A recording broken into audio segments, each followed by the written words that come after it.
There's just one place to celebrate a happy new model year. Acura of Pembroke Pines. Drive away in a new Integra. Only $299 a month at Acura of Pembroke Pines, the #1 volume Acura dealer.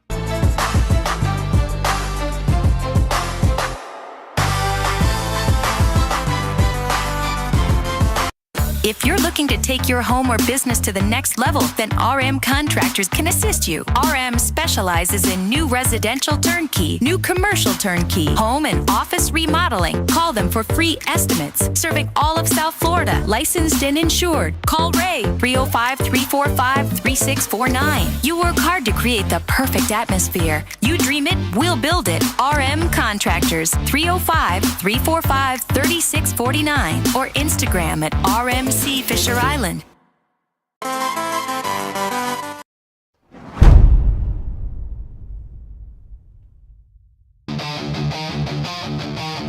Mic checks echo, I'm the sound of the brawl. Canvas creaks, flesh slaps, bodies rise and fall. Steel cage dreams, no escape. All pain, blood stains mixed with the sweat and the chain. Adrenaline surging my veins, spit fire. Crowd chants feeding my soul's desire. Turnbuckles tremble when my wrath collides. Glory's the belt and I'm taking the pride. Boom. The squared circle where legends collide. Boom. No mercy, just a wild ride. Boom. Lights flash, fist clash, can't resist. Boom. The squared circle digest.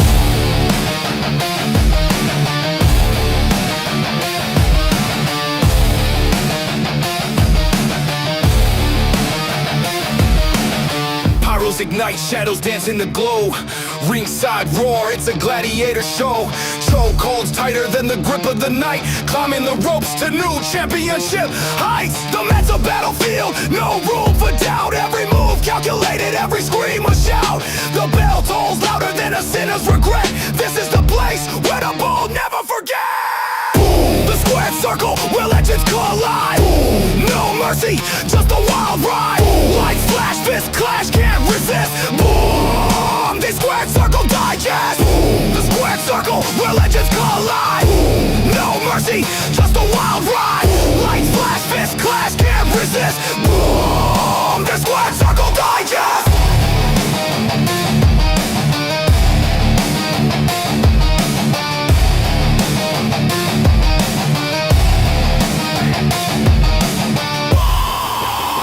Circle Digest!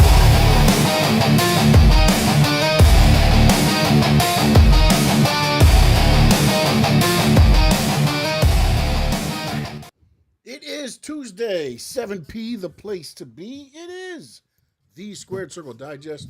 I am Sean Stanley, and that man right there, that is the great Frankie Fresco. Frankie, how we doing today, man? Everything's great, my friend. Blessed to be here with you to do another show. We already got Steven Gonzalez and Papa already in. If you're watching us on X or Facebook or Twitch, jump over to the YouTube channel, Stanley Media House and Frankie Fresco. Hit that subscribe, hit the like, hit the notifications. We go live here every Tuesday, 7 or 8, depending on the traffic from the casino home, actually. That's how it works out for me. So, Frankie Fresco, Elimination Chamber has come, has gone. We did our pre and post with Two Raw for SmackDown with Adrian and Tony. Overall, still the same. You had a couple days to think about it. Still the same as what you had that day. I had given it a B plus. I think I'm gonna drop it down to like a B minus now after looking at it. Some stuff was really good. Some stuff still kind of like after looking at it a second time, it was kind of shaky. The whole AJ Lee Becky Lynch fight was mediocre. The Danhausen presentation was kind of mediocre, and obviously the small little things that happened throughout the matches, which was obviously giving Rhea Ripley the victory. I listened to the commentators and they said that Rhea Ripley's now going to be going for the 5th time in a row to WrestleMania for the WWE Heavyweight title. So it's like we're getting the same repetitive matches or over and over again. So it's kind of like once you start adding these things up, you start noticing and you're like, mm, maybe it wasn't as good as I thought. So still a decent show. I Mhm. still liked it, but there's a little me being nitpicking. I'm Yeah, starting it to was notice safe. a couple They things. did the safe thing. The person that's always there, that's been, supposedly, quote unquote, selling seats for WrestleManias, they put them back into the main event pictures. Last night, Monday Night Raw. Steven says this Monday Night Raw had to be one of the best one I've seen in a while, huh, guys. It definitely started out It with did. pretty damn good. I mean, I'll tell you that. I mean, Creative. the fact that I am interested to see where they go with everything the way it happened at the end. Okay, you had a whole bunch of masked guys come out. Security takes one, then Logan chases one, then Austin Theory chases one.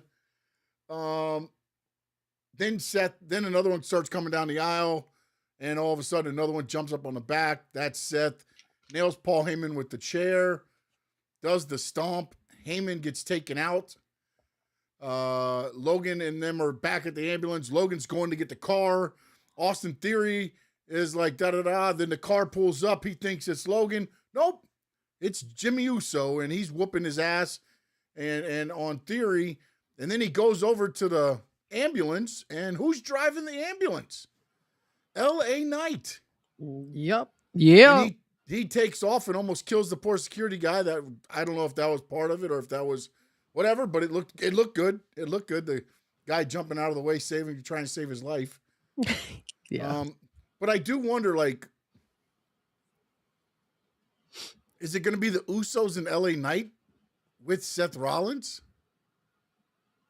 I for to some take shit. on the like the enemy of my enemy is my friend? So Seth Rollins becomes their friend to go after the Vision? Like I just that's the part to me that was kind of like, where does it go from there? Because it was perfect. It was played out good. But the question I would have is, where does it go from there now? I think later down the show we actually got the Usos attacking Logan Paul and Austin Theory. So I am assuming that for WrestleMania Oh, we you know might what? I get. did not. The Jimmy Uso's music played, Hmm. and I walked away. Is that what happened in that match? Jay Uso Yeah. came out, and okay. Yeah. Jey Uso came out, gave the helped Jimmy. Jay's song came out, and then Jimmy came from behind. Jay came from behind, and then they both knocked out Logan Paul and Austin Theory. So I was assuming that because of that, for me, it looks like they're shutting up Austin Theory and Logan Paul versus the Yeah, and Usos. Yeah, WrestleMania. That's kind of where I think they're going. But then that also leaves the question: where does this leave Seth Rollins? Because obviously he has to be part of WrestleMania, but they have to include him some way somehow. But you got Bronson Reed and Braun Breaker still hurt. So what's gonna happen with him? So it's interesting. It's the only thing I could think of is they attacked Paul Heyman so bad that the only other person that could get really, really upset besides Logan Paul and Austin Theory would be Brock Lesnar. Brock Lesnar. Yeah, And then you could probably put Brock Lesnar versus Seth Rollins, but again, I don't know if if that's the right move for Seth Rollins. He just came off an injury. I don't want to see him get injured again. yeah, So that would be kind of scary to see that. So we'll see. We'll see yeah. where they go with Seth. And now for our first kind of two topics that we got here, and the topics are brought to you today by DJ Frankie Fresco. Oh, thank you, sir. Yeah. Yeah. Um, and I'm gonna try to read them as you got them here because I don't want to take away from what. No, you don't have to read them by verbatim. No. I want everybody to see how bad your broken English is. No, I'm just kidding. Man. I'm kidding. The first topic we're going to talk about is Penta. Penta and Dom last night for the IC title. Penta wins, which surprised me. I'm not gonna lie. Well, he got cursed. Hey, well, Dom got cursed. Yeah, Remember? Dom did get cursed. I understand that part of it, But what happens to Dom's AAA belt now? I'm wondering what happens to Dom now in WWE. Like it's both. It's very like if he loses. I mean, I guess technically, you did have Finn Balor cost him because he stopped JD from getting the hammer and giving it to Dom. So there is that playing out of it. But now if it's Dom versus Finn or whatever, however you want to look at it, without an IC title, is it the same? No. And that's where I feel like I mean, I, and I don't know if let they me- made the right real, move. Real quick caveat. I'm sorry. They do have 6 more weeks to kind of fix it. But go ahead now. Go ahead. So I'm a little bit confused about that because I get the Danhausen cursing, giving him the curse, and people are starting to say that another reason why they brought Danhausen is because a lot of people have been saying that the Vision has gotten injured, and that's probably because Danhausen cursed them as well. So there's rumors that they're going to use that type of storytelling in order for them to kind of make it entertaining for the fans. But my question here is, where do you go with Dom? Because now if he loses the belt in AAA, he won't be able to challenge that belt either. No, he has to leave the federation, so Exactly. he's no longer in AAA. He's no longer in AAA. So then where does that leave Dom? Does that leave him in the sense that they're planning to elevate him now? Or is it that they're just going to go ahead and keep him stagnant now? Because you really don't know what you're gonna get. And like you said, what do you gotta have Dom at WrestleMania. Obviously, he's a big part of WWE. He's a young kid, very talented. A lot of people like seeing him, but you also have to go and see if you put him up against Finn Balor, no belt, are people gonna be excited about this? And that's where a lot of questions are. People are gonna question it. There is no belt involved, and what are you gonna do with Penta now? Like, is Penta now going to be in WrestleMania? Is he going to be defending the IC belt in WrestleMania? And who's going to challenge Penta afterwards now that he is the champion? So it's a lot of things and a lot of questions. And I don't know if they got it right. I know Penta and Dom had been wrestling before, and Dom had won every single time by cheating. And I'm excited for Penta. If there's one person that I don't mind Dom losing to, is definitely my favorite wrestler, which is Penta. But I don't know where they're going with this, man. This is a little bit of a confusion for me. I'm a little bit curious to see who's going to challenge Penta, and I'm a little bit curious to see what happens to Dom. Is he now going to get stagnant, or if he's going to go ahead and get elevated to possibly now start challenging for maybe the world belt for after WrestleMania? If that is the case, then it would be CM Punk winning the title match over Roman Reigns. Because Dom does not build matches to get to versus Roman. You know what I'm saying? Like, Absolutely not. Again, that's the way I kind of see how that goes. But again, they've got 6 weeks to kind of, I guess, lay this out. But you're right. What is Penta's next move? Yeah. And then, like, it was very, like, odd to me. It was like, I started wondering, I was like, does Dom have an injury? But then I'm like, no, he just did a full match. I mean, Yeah. the match was a good 15, Yeah, it was a good 20 minutes, Yeah. So it's like he's not wrestling with an injury or something, and I do get that, I get it. Finn Balor's coming off of fighting for the title, but at WrestleMania, that's just not a match that's. I feel like for the Intercontinental title, it gives it more, unless they say it's for the leadership of Judgment Day, but then I feel like that takes away from Liv and Raquel and JD. Like, those two are the only two going to fight to become who's the leader. 100%. And then what happens if Finn Balor wins? Then what happens to Liv? What happens to Dom? Do they kick them out? Does Liv go along with him? What is going on? Because it feels like Liv, Raquel, and Roxanne all kind of prefer Dom over Finn. Yeah. So it's like, if you give them that stipulation of whoever wins takes over Judgment Day and the other one has to sit back. Again, if Dom, I'm assuming Dom should win if that's the case. And then you would let Finn do his own thing. But then what can you do with Finn? He just had back-to-back matches with CM Punk and he lost. Yeah. So, but you should elevate him from there now. Not kind of, and again, I'm not saying Dom's a step down, but it's, you go Finn Balor to what? Now you're fighting for the leadership of Judgment Day? At least if he goes from there to fighting for the IC title, you can kind of be like, okay. Because again, you're not going to stay in the main event level after you've just lost twice. I get that. mm-hmm. But you can't fall all the way back down either. Mm-hmm, mm-hmm. And it's going to be a very interesting, these 6 weeks, I really feel like they have no clue of what they want to do at this WrestleMania. I agree with you, man. I don't think they do. Maybe at the top of the card, but everything else is like a free-for-all, it feels like to me right now. It feels like they are just trying to stack it up as much as they can and then just kind of winging it as things goes on. And is it gonna happen? Is it gonna work? That has just yet to be determined, man, because we don't know what they're doing. It's like it's crazy. And we got a specific topic about wrestling tickets. Tickets. Yeah, So we're gonna hit that after that. we do the next one. After we do the, let's jump into this now because you talked about the Roman and CM Punk promo, and you says elevating their matchup, or do you feel it is stagnant?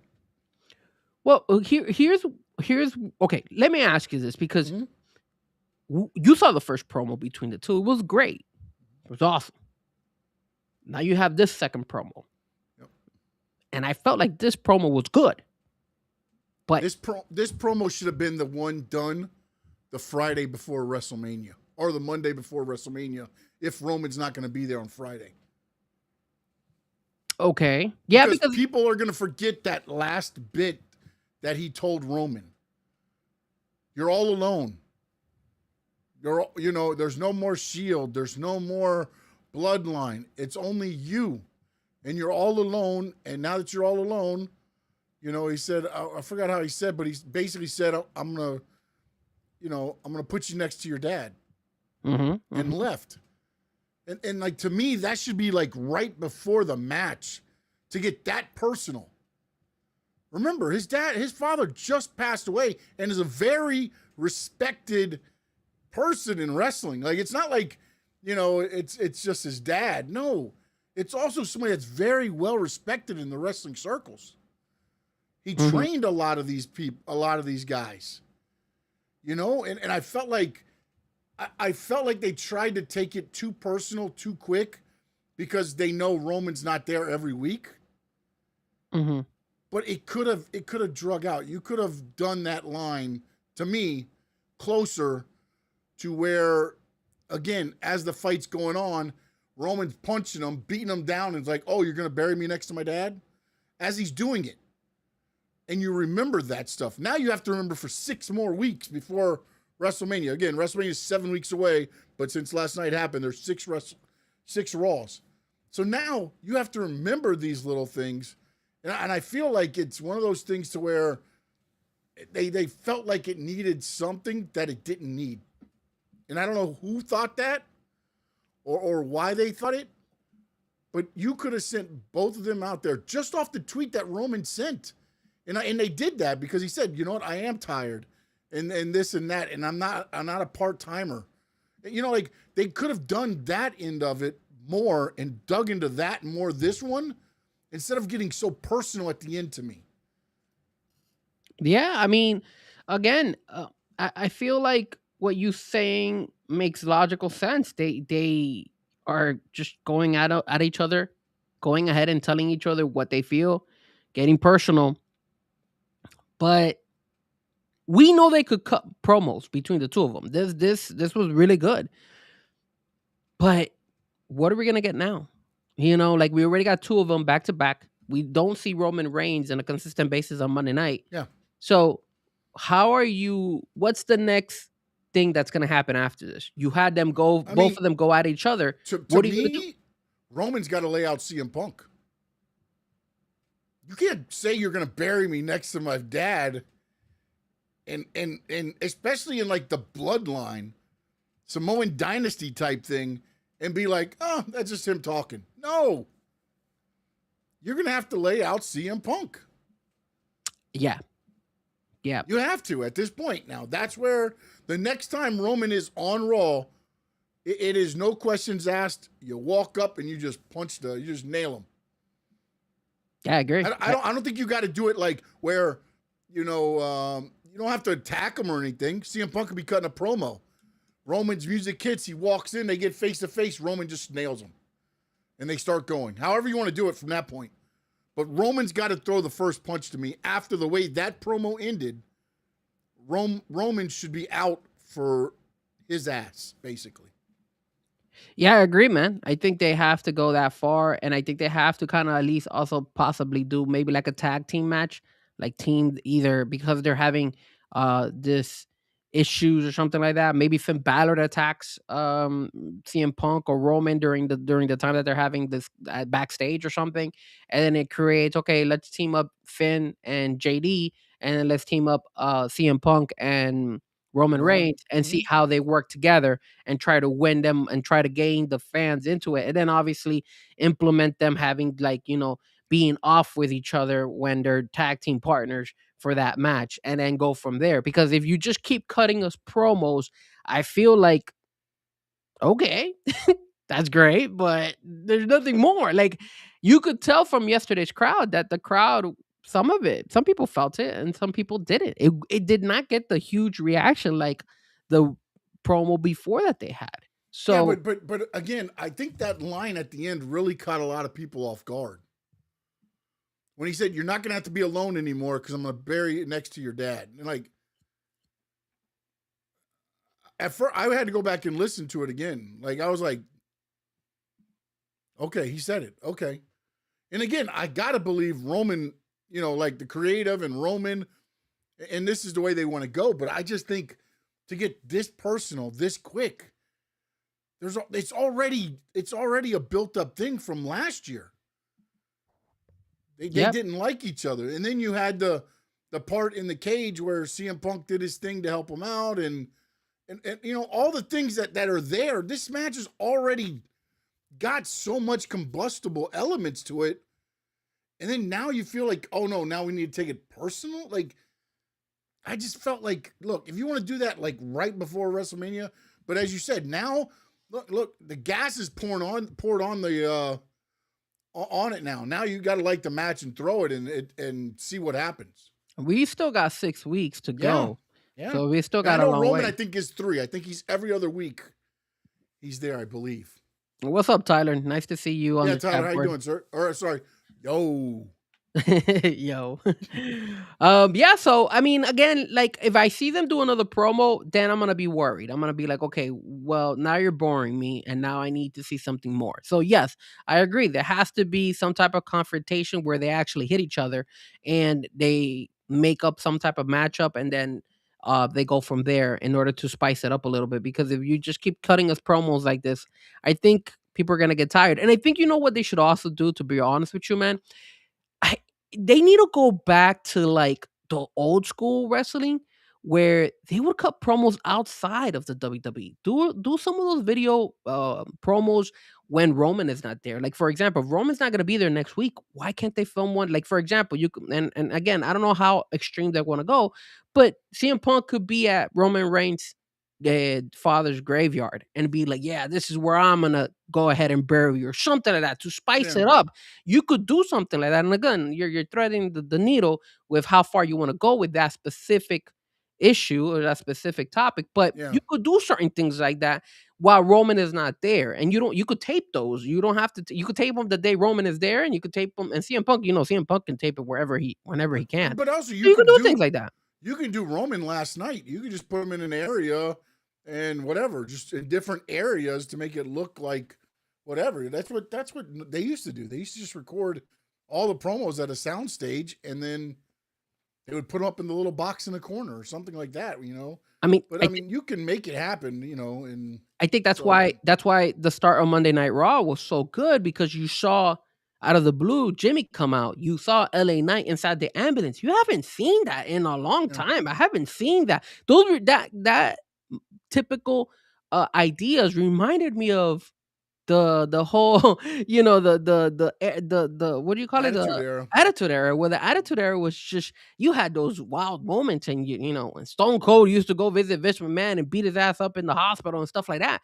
That is what captivated us so much as well because they went out when The Rock was outside in Boston for the Boston Tea Party and he throws all the John Cena Mhm. stuff over at the lake and stuff, like all that stuff, like, you need to bring that back, WWE, because promos is good, but you need more. You need people to be more invested in your product, and I think a lot of the topics that we have. I don't even necessarily know it's about investment anymore. Honestly, man, it's not. Well, I It's mean, not. I you mean, don't see you. I look. I for me, I see like they have to gain the fans back, and I think little by little they're losing them, especially because of no, how much they're but raising the prices on see, I everything. don't think they're losing the fans, but they're losing the fans that matter. Yes. And that's where they're losing the wrestling fans that can't afford $100 for a standing room only ticket. You know what I'm saying? Like it's just the pricing has gotten so out, and this can kind of go into what we were talking about. The Backlash tickets right now in Tampa, ticket cost. I looked at it; it's $101 for general admission right now. And then you asked the question, well, MJF states you have to sell your soul for WWE tickets. What can we do as fans to get WWE lower ticket costs? Not attend. Describe the frustration in social media attacks. Stop watching the product. Stop buying the merch. The problem with that is, Frankie, and as you know, being a Miami Dolphins season ticket holder, there's always going to be a fragment of the fan base that's going to support no matter what. Yes. But I'm going to tell you something, and this is why I said, what should the fans do? So I looked it up, and I was looking at it, and I found it from Indeed Wrestling. And it says the WWE audience spans multiple generations from children to adults. The majority of the fans that are attending these pay-per-views or these live premium events are male the age of 35 and over. Yeah. Because people who are in their late 30s, in their 40s, in their 50s have kind of gone ahead and, settled down in life. They, they didn't have to deal with the inflation. They've been able to, purchase homes or do whatever at a decent price instead of having a house and pay it really expensive at this time and stuff like that. So what's going to happen once those 35, 40, 45, 50-year-olds, pass away?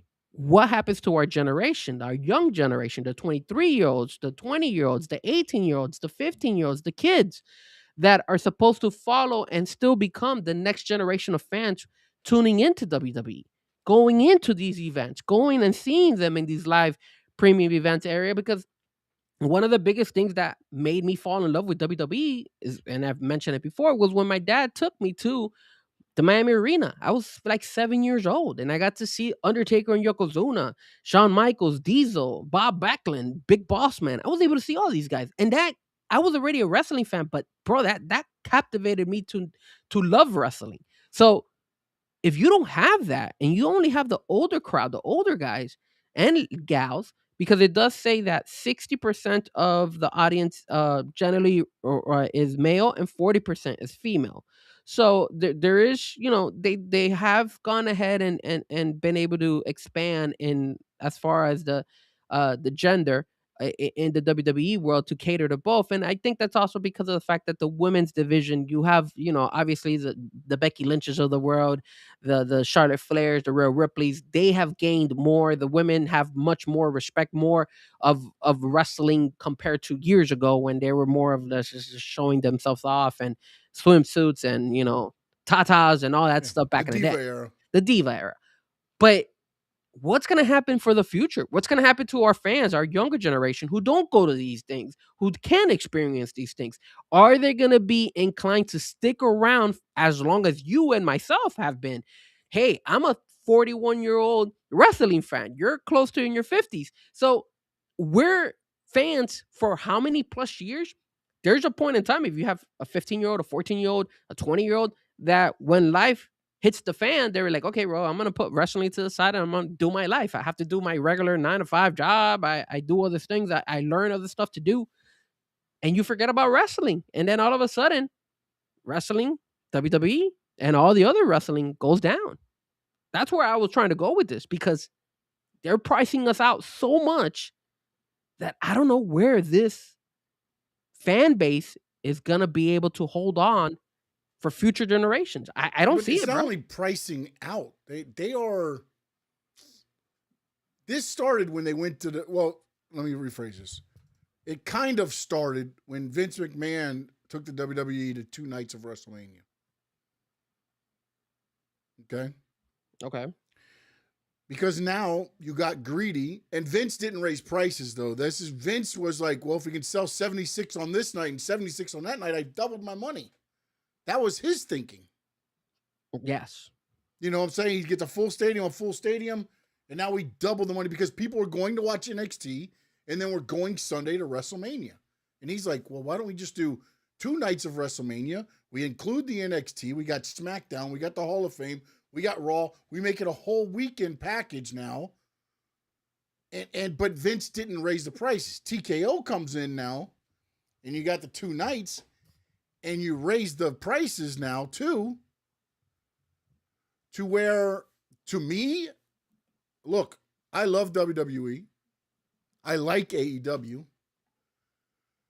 But I'm not paying those prices to go WrestleMania now. AJ Styles nailed it. WrestleMania has lost its lore. It is not the granddaddy of them all. You can try and push it as that. And you can try to sell ticket prices at scalping high levels. But other than the top of the card and that first match, maybe, possibly, you could have made one good card and then maybe charge the prices you're charging for 2 nights. Of course. Events. You know what I'm saying? And again, the problem is TKO's doesn't care about selling tickets. Because with the prices they have, if they can sell 75% of the arena, they beat last year's gate. Yeah, I mean, look, man. I mean, I'm just, I don't know, man. It's just, Frankie, it's business now, bro. It's not. This isn't what wrestling used to be. well, look, I'm sharing with you if you can, whenever you can. I gotta add it to the screen. Hold on. The screen showing Backlash, and of course, this is Backlash. May 9th, 2026. And if you look at all the blue dots, those are all the seats available for WWE Backlash, which is quite a few. That is also, here's the thing too, and I was thinking about this on the way home after I saw what you said. If I'm going to spend, say, and me, I will not spend that money on it. But if I'm going to spend $1,000 or $800 on a ticket, I'm waiting to see what happens at WrestleMania before I purchase one of those tickets. well, I don't. But Because remember, I am not spending that much money. You haven't proven to me that you think Backlash is going to be that good of a pay-per-view. well, Elimination Chamber wasn't bad, but if we zoom in again, we're the type that likes to sit, lower section. We're not really too high. Again, the cheapest one right here, you see it on the right side, $132.25, and that's not including fees. So when you add fees, you're probably going to pay somewhere around maybe $180, somewhere around there. But if you want to go down here, let's say this one's $831, and that's the 115 section. And if I go here, this is $555, and this is for Backlash. Like, this is not WrestleMania. So I'm looking at these prices, and I'm like, okay, maybe I'll sit up here. $430.95. So when I look at these prices, I'm like, yo, like, you guys are selling these things, all these, and I'll stop sharing, that way you could have it there. But when you see these things, you'll notice that at the end of the day, bro, like, what is going on here? Like, you're selling us you want us to buy, you want us to spend, but Backlash is not even one of the top 4 premium pay-per-views that WWE likes to give us. Yeah. So then why in the hell are you charging us over $500, $600+ for one ticket? Because it's the TKO model. It's the TKO model. They think they can do to wrestling what they did with UFC. And the problem is this. UFC has the excitement to it of, I don't really know necessarily who's going to win. With WWE, if you follow the storylines, you can kind of figure out it's entertainment. It's not a sport like UFC. You can get away with that in UFC. Well, that's true, because a lot of us did not expect Finn Balor to beat CM Punk at this past weekend. Exactly. We knew that. And again, anybody that had a brain said, Randy Orton or Cody was winning. I mean, you might have been wrong on who you chose. But we knew it was one of those two. I was, but we said it's one of those two. And we said, again, you guys, we kept saying the safe thing. Tony picked Rhea. Nobody really went on a limb in the thing. I picked Alexis thinking they keep it on SmackDown and add Charlotte to it because of what was going on between Jade and Charlotte. And then that way you don't, because like now you're moving Rhea to a brand just to make this work to sell tickets for WrestleMania, basically is what you're doing. And here's another thing. And shout out to Tony, because kudos to him. He was able to predict every single match except the box, right? But that's also shows you that WWE is very predictable. Because if we really, really play it safe, we could have also all of us said, okay, you know what? Rhea's going to win because they need a high profile versus Jade Cargo. So next time I'm going to pick a match, I'm going to say, okay, I know I'm going to pick Rhea no matter what. CM Punk is in Chicago, so he's going to win. AJ Lee's in Chicago. She's going to win. We thought at least they were going to kind of mix it up and be like, hey, maybe AJ Lee doesn't win because she's still rusty.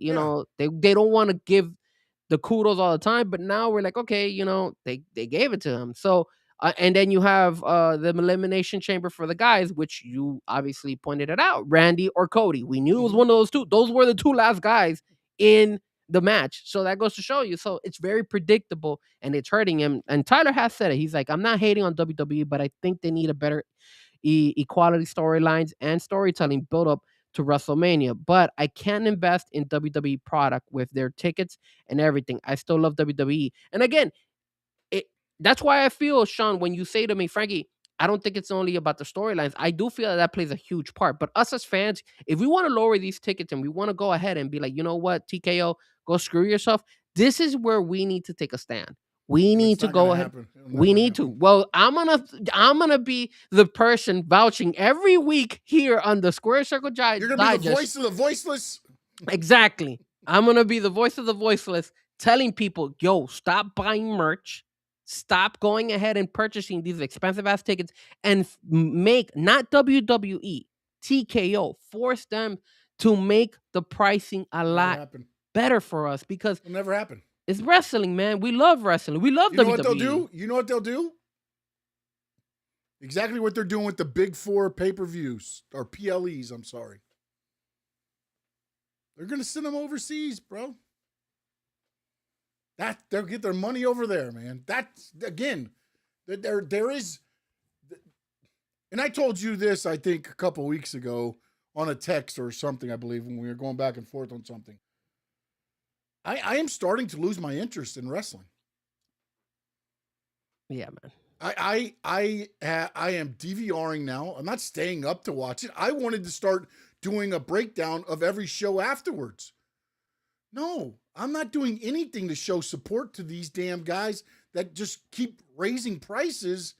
And for what? For what? And this is this year. Imagine what they're going to do next year. The reason I say it's not the storylines is because the thing is, no matter what they do on the storylines, there's people that are just going to be WWE. There's people that are just going to be WWE no matter what. Yeah, but Sean, like, how many people are going to go to Backlash or WrestleMania or go to this and are willing to spend thousands of dollars? Well, already 77 of the 10,000 are sold. So over 75% of the stadium is sold. I know tickets are down, but that's also because ticket prices are so high now. I think a lot of people are like, I want to see a card before I pay this much money. Before, they would blindly do it because it wasn't as much money. Still a lot of money, don't get me wrong, but it wasn't as much. So they said, okay, we'll trust in you, WWE, to give us a good card. Well, I don't think they have that trust in them anymore. Well, last year's WrestleMania was a little bit lackluster, especially the second night.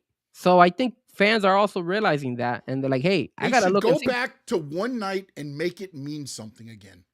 Look, I'm gonna disagree with you. I like the two nights. No. I like the two nights. I think the two nights. It took the lackluster off. Let me tell you what they did. WrestleMania 30. You know how WrestleMania 30 started? Daniel Bryan versus Triple H. You know what the stipulation of that match was? You remind me. If Daniel Bryan won, he would be able to go in. Hold on a minute. Oh, somebody's calling.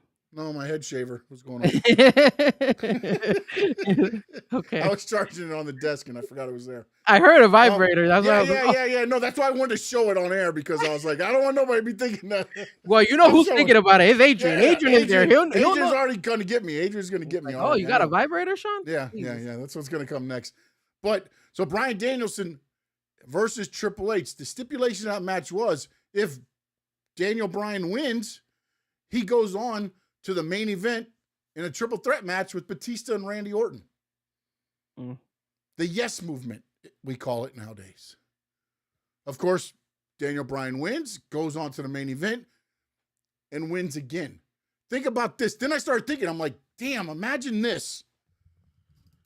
If WrestleMania 40, right? 40 was the one with The Rock and all them, right? That was 40 yeah. If the show would have opened up with that tag team match, and then the stipulation was in the main event of that night, how much better is that WrestleMania than stretching it out over 2 nights? See, but for me, I don't feel that way because I felt like that WrestleMania was good to have but that as your main event on first night, and it made sense to roll over to your second night. It correlated one with the other. Plus, I feel that if you do WrestleMania night 1 and night 2, you're giving more to the fans. You're giving them more wrestlers that they could see more of the. Yeah, but see, you would be doing that if your ticket prices weren't so absurd. 100%. And that's why when you said that's that, that's where you have lost. I don't know. Maybe I agree with AJ where it's lost its allure, but maybe it hasn't lost its allure. TKO has killed it. Yes, because when you mentioned to me, hey, look, Vince McMahon decided to do a 2 night because he's going to double his profit because he's doing it now 2 nights, but he didn't raise the tickets. You're right, because a lot of people are going to go both nights. If I go to Las Vegas, I want to go see night 1 and night 2. I'm not going to pay night 1 only. So I'm getting my money's worth, right? But when I'm paying $16,000 for 1 night and another $16,000 for the next night, what the hell is that? Well, think about the packages. The package used to be SmackDown, the Hall of Fame. You could get to every show that whole weekend in a package deal that I think is probably less than 1 ticket is for night 1 of WrestleMania now. How much is the cost of Hall of Fame right now? Because you obviously we got the news that these guys, Demolition, is making it into the Hall of Fame. Here comes the axe. Here comes the smash. Which is awesome. I'm so happy to see them in the Hall of Fame. And then I forgot that Stephanie McMahon was also in the Hall of Fame. And then obviously you got AJ Styles. So now you got 4 really, really cool people joining the Hall of Fame. I'm interested to watch all 4 of them talk. You feel me? That's how invested I'm into this Hall of Fame. So if I'm going to Las Vegas, I want to see that as well. So how much are those tickets to go see him? Let's see. They typically range from $200 for standard seats to over $1,500 for premium VIP packages. Gotta be shitting me! $1,500 for Hall of Fame, and that's just standard. Who knows what happens this year? Because they haven't gone on sale. When do the Hall of Fame WWE tickets go on sale? Let me see. Or did they already go on sale? Yeah, actually, I think they just did. I think when they announced the Demolition, I think they went on sale this week or last week or something. Hold on, I see something here. Okay, so here I found something on Facebook. It says the Hall of Fame tickets available. That's gotta be true. I'm pretty sure there are more tickets available now than before, as it looks like they open in some seats. Lower your prices, W. Ain't nobody paying $200 to shit. Okay, so $200 to shit in the top, in the boondocks all the way in the top, Yep. and some of the tickets, and there's still quite a few. It says, although it says WWE Hall of Fame tickets for 2026 typically held during WrestleMania week and generally range from $66 to $1,000 per premium front row. But I don't know, man. I think these tickets. Let me see if I could go to. You're not gonna get premium front row because the wrestlers sit out there. Yep. Unless they've done away with them sitting out there. I know in the past, the staff and the wrestlers usually took up the bottom. Yeah. Trying to see if I could. If I mean, gone on sale. He says AEW Revolution $739.36 for 2 tickets now. But where's that at? What location is that? I mean, area in the stadium is what I mean. Not Yeah, and the thing is, Tyler does say he's also, he's also, a lot of people are switching to yeah. AEW. Not a lot of people, Not a man. lot of people are Not switching. a No, lot of no, people no, no. because their numbers are not What they're booming. doing now is you're watching WWE on TV, you're watching WWE on Netflix, you're watching WWE. There, you're just not going to them anymore because you can't afford to. Yeah, but then that's where the concern comes because how invested are you? Are you gonna stick around? Look at you right now. Look what you just said a couple minutes ago that Yeah, you don't no, even watch it live anymore. I didn't watch Monday Night Raw live. I DVR'd it. I'm sorry. I saw it afterwards on Netflix. And let's not forget how many freaking goddamn commercials they put in Netflix during these shows, which is annoying as hell. not And to it's mention, I mean, you had the poor dude get his mask taken off on the Slim Jim. yeah. I mean, there's so much shit in the ring now. I mean, it looks like a UFC mat, bro. Like, what the hell are we doing? It does. It does. Every 5 seconds The they have. turnbuckles now have a freaking thing. It was during Elimination Chamber. They were ramming a dude's head, and it was a ram. I was like, "Holy shit! Look at this! He's having his head on a ram." A Like, what Dodge the Ram hell? logo. That's funny. What are we doing, man? But it, God damn! like I look. You I know don't. what's gonna happen, right? You know what's Yeah. gonna happen. Their wardrobe. The They're gonna- wardrobe, 100%. It's gonna have They're gonna like get- a shit on us. It's gonna look like a NASCAR fire suit, man. Be Well, so look like at look at the goddamn- NBA. The NBA eventually ended up putting Yeah, sponsors they on put their the one jersey. little logo above. I mean, but pretty soon, like they're gonna come out with a robe and it's gonna be like sponsored by Sean Stanley Sport Talk or something. Like, there we go. Yeah, man. I mean, again, man, it's to the moon here, and it's Yeah. it sucks, man, because I'm concerned because a lot of us wrestling fans want to love wrestling, but they're tuning us out, man. Especially No, WWE, they're tuning the us out, thing and they're is, the big boss. Right I love wrestling, but now what they've done to me is I don't love WWE as much as I did. now. I agree. I still love wrestling, but WWE has taken a chunk out of my love for them. Yeah, I am losing more interest. I'm gonna be honest with you, Sean. I tune in to a lot of wrestling because of the show, obviously, and we need to talk about it. But do I tune into a lot live? No, I catch a lot of replays for everything because obviously I have my other stuff I got to do in life. But it's not like I'm not gonna like, oh my god, if I don't see it right now, I'm gonna lose out. No, like, and none of the big surprises are like big anymore. Like I could see recaps on YouTube, I could see Yeah. recaps on X. Hell, So to be honest, Frankie, and if it's that important, they're gonna put it on social media anyways. yeah, look at So it Penta. doesn't matter. I mean, that's exactly. I mean, I knew things that were happening before any of it happened because as soon as it happened, it's like boop right on social media. Yeah, So yeah. it's not like I gotta fast forward anymore. I just go WWE social media page, look it up, bam. AEW social media page, look it up, and I can tell you exactly what happened on the show. Exactly, man. So for me, man, I for us fans, I think we need to do the effort out there, and we're not gonna stop watching because we're fans. So I don't say, but I do think not buying tickets. I also think complaining about it consistently, and also going ahead and saying and just going on social media saying I'm not gonna pay for this. I think hopefully that changes their mindset up to a point because it's just they outpriced a lot of people and we're not rich. I'm not rich. Neither are you. We're not rich. We're not gonna Not be rich, spending bitch. money like that. And keep in mind, Backlash is in Tampa. It's not even that far away from us. And like I thankfully I don't have to take a flight. I could drive my car or anything like that. But then again, people who want to fly in and do all this stuff to watch Backlash, that costs money. You want to go to WrestleMania, hotel stays, flights. You saw last week when I went and told you how much I found the hotel stay, and that's only because I'm uh uh what is that MGM Rewards member. But if I didn't have that, you're paying an arm and a leg, bro. And it's not looking good out there, man. So it's like I think us fans we need to do something at least to kind of slow these guys from raising the prices. And if they take stuff outside like they're doing outside the United States, well then you know what, man, you're gonna lose a lot of fans too, because a lot of fans are not gonna tune in at 2 o'clock or 3 o'clock in the afternoon or 2 o'clock in the morning or whatever they have these events, and it's gonna eventually fall down because think about this: the UFC was on ESPN, and eventually ESPN did not resign them. Yep.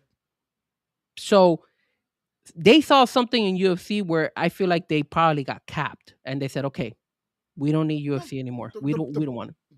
the problem with ESPN is they're as guilty as this as anybody else. They took them from a Peacock that was what, $2.99, and you could watch all pay-per-views you wanted. Yeah, you might get ads in between when they went, instead of showing vignettes, you got the ads. But ESPN was like, you know what? I could pay more money for that. And then we put it on our subscription base and we could charge them more money. The problem that they didn't realize was that a lot of people already have this thing, so they don't have to repay. They don't have to buy it because, like, for me, I got the bundle. So I get ESPN Plus as part of my subscription. I pay for that, Disney Plus and ESPN Plus. So you're not getting any more money out of me. You're getting the money that so I'm not going to be a new subscriber. And so, well, how much money are you actually going to make? Because Adrian. hey, shut up. It was $2.99 when I got it at the beginning. All right, shut the hell up. $7.99 now, whatever. But again, what I'm saying though is they thought they were going to get a lot of new subscribers by bringing that in, when in actuality, most people probably already had a subscription or a way to watch it. So you didn't have to buy another subscription. So it blew up in their face. And now they're upset about it. You're the dumbasses that made the bid. Well, here's another thing. I don't know if you noticed it, but I read it a couple weeks ago that there was a lawsuit against ESPN because fans that had DirecTV were not getting the ESPN Plus. They were making us sign up for ESPN Plus, although they had mentioned that if you had DirecTV and ESPN was included in your cable services, you were going to get ESPN Plus for free. So there was a lawsuit going on. Eventually, for me, when I first got ESPN Plus, I had to pay for the first month because when I called DirecTV and I told them, "Hey, I got ESPN in my package for DirecTV. How come I can't get ESPN Plus for free if that's what the contract supposedly says?" And then they were saying, "Well, we're working on it as we speak." There's still people who are not getting ESPN Plus in their package. So what happens because here? They work out the deals with DirecTV for certain things. That's why sometimes ESPN will leave for a couple of days and then come back when they're negotiating and stuff like that. When it expires, they renegotiate the deal and they bring it back and everything else, same with the Fox Sports and all that stuff, man. But DirecTV does not suck, Adrian. And what's up, Tony? But again, you didn't look at it smart enough. You looked at it as like, well, shit, if we get them, then we're gonna get all these subscriptions and that'll help our brand new ESPN Unlimited. And no, not really. Well, not then really. that kind of triggers us to go to one of the other topics that we had, which was the tensions between WWE and ESPN, right? So, but is there really tensions? There is tensions because I will say this: you blacked out Chicago because they were having struggles with ticket sales. You're blacking out the 50-mile radius over there in Vegas. So ESPN is already pissed because people who want to watch it can't watch it, and I'm pretty sure a lot of the bars, a lot of these places, they want to show it, so they have to pay ESPN. Plus, they're showing WrestleMania on ESPN 2 the first hour, and then night 2 they're doing it on ESPN. So that's more eyes. Get a VPN and watch it on Netflix. 100%, but not everybody, especially people in their 30s and 40s, are gonna go and do that route. Remember, you can't. In my 50s, I got it. But you can't teach old dogs new tricks, bro. I'm telling you right now. Some people are not always gonna go ahead and go that extra and try to find all that information. You are an exception. If my dad was a wrestling fan and he watches WWE, my dad is not gonna go and be like, okay, let me try to find VPN. I still have to help my dad go ahead sometimes and fix his internet service and stuff like that because he's old. He doesn't he doesn't know that much. I didn't go into this to look at VPN and all that stuff because I already had ESPN. I already had Paramount Plus. I already had Peacock. I already had all this stuff. So I was like, okay, I'm just gonna stick with what I got. I already had Netflix, so I'm like, all right, whatever. I'll just stick with what I have. But again, the tensions here between ESPN and WWE are happening. And one of the reasons why there is a concern here, in my opinion, is because what did WWE what did ESPN do with UFC? Eventually, they did not renew their contract. Now, I don't know the details. I don't. How long did they sign that contract with WWE ESPN? I think it was like 5 years, if I'm not 5 years, mistaken. yeah. So 5 years with I think an option for 10, I believe.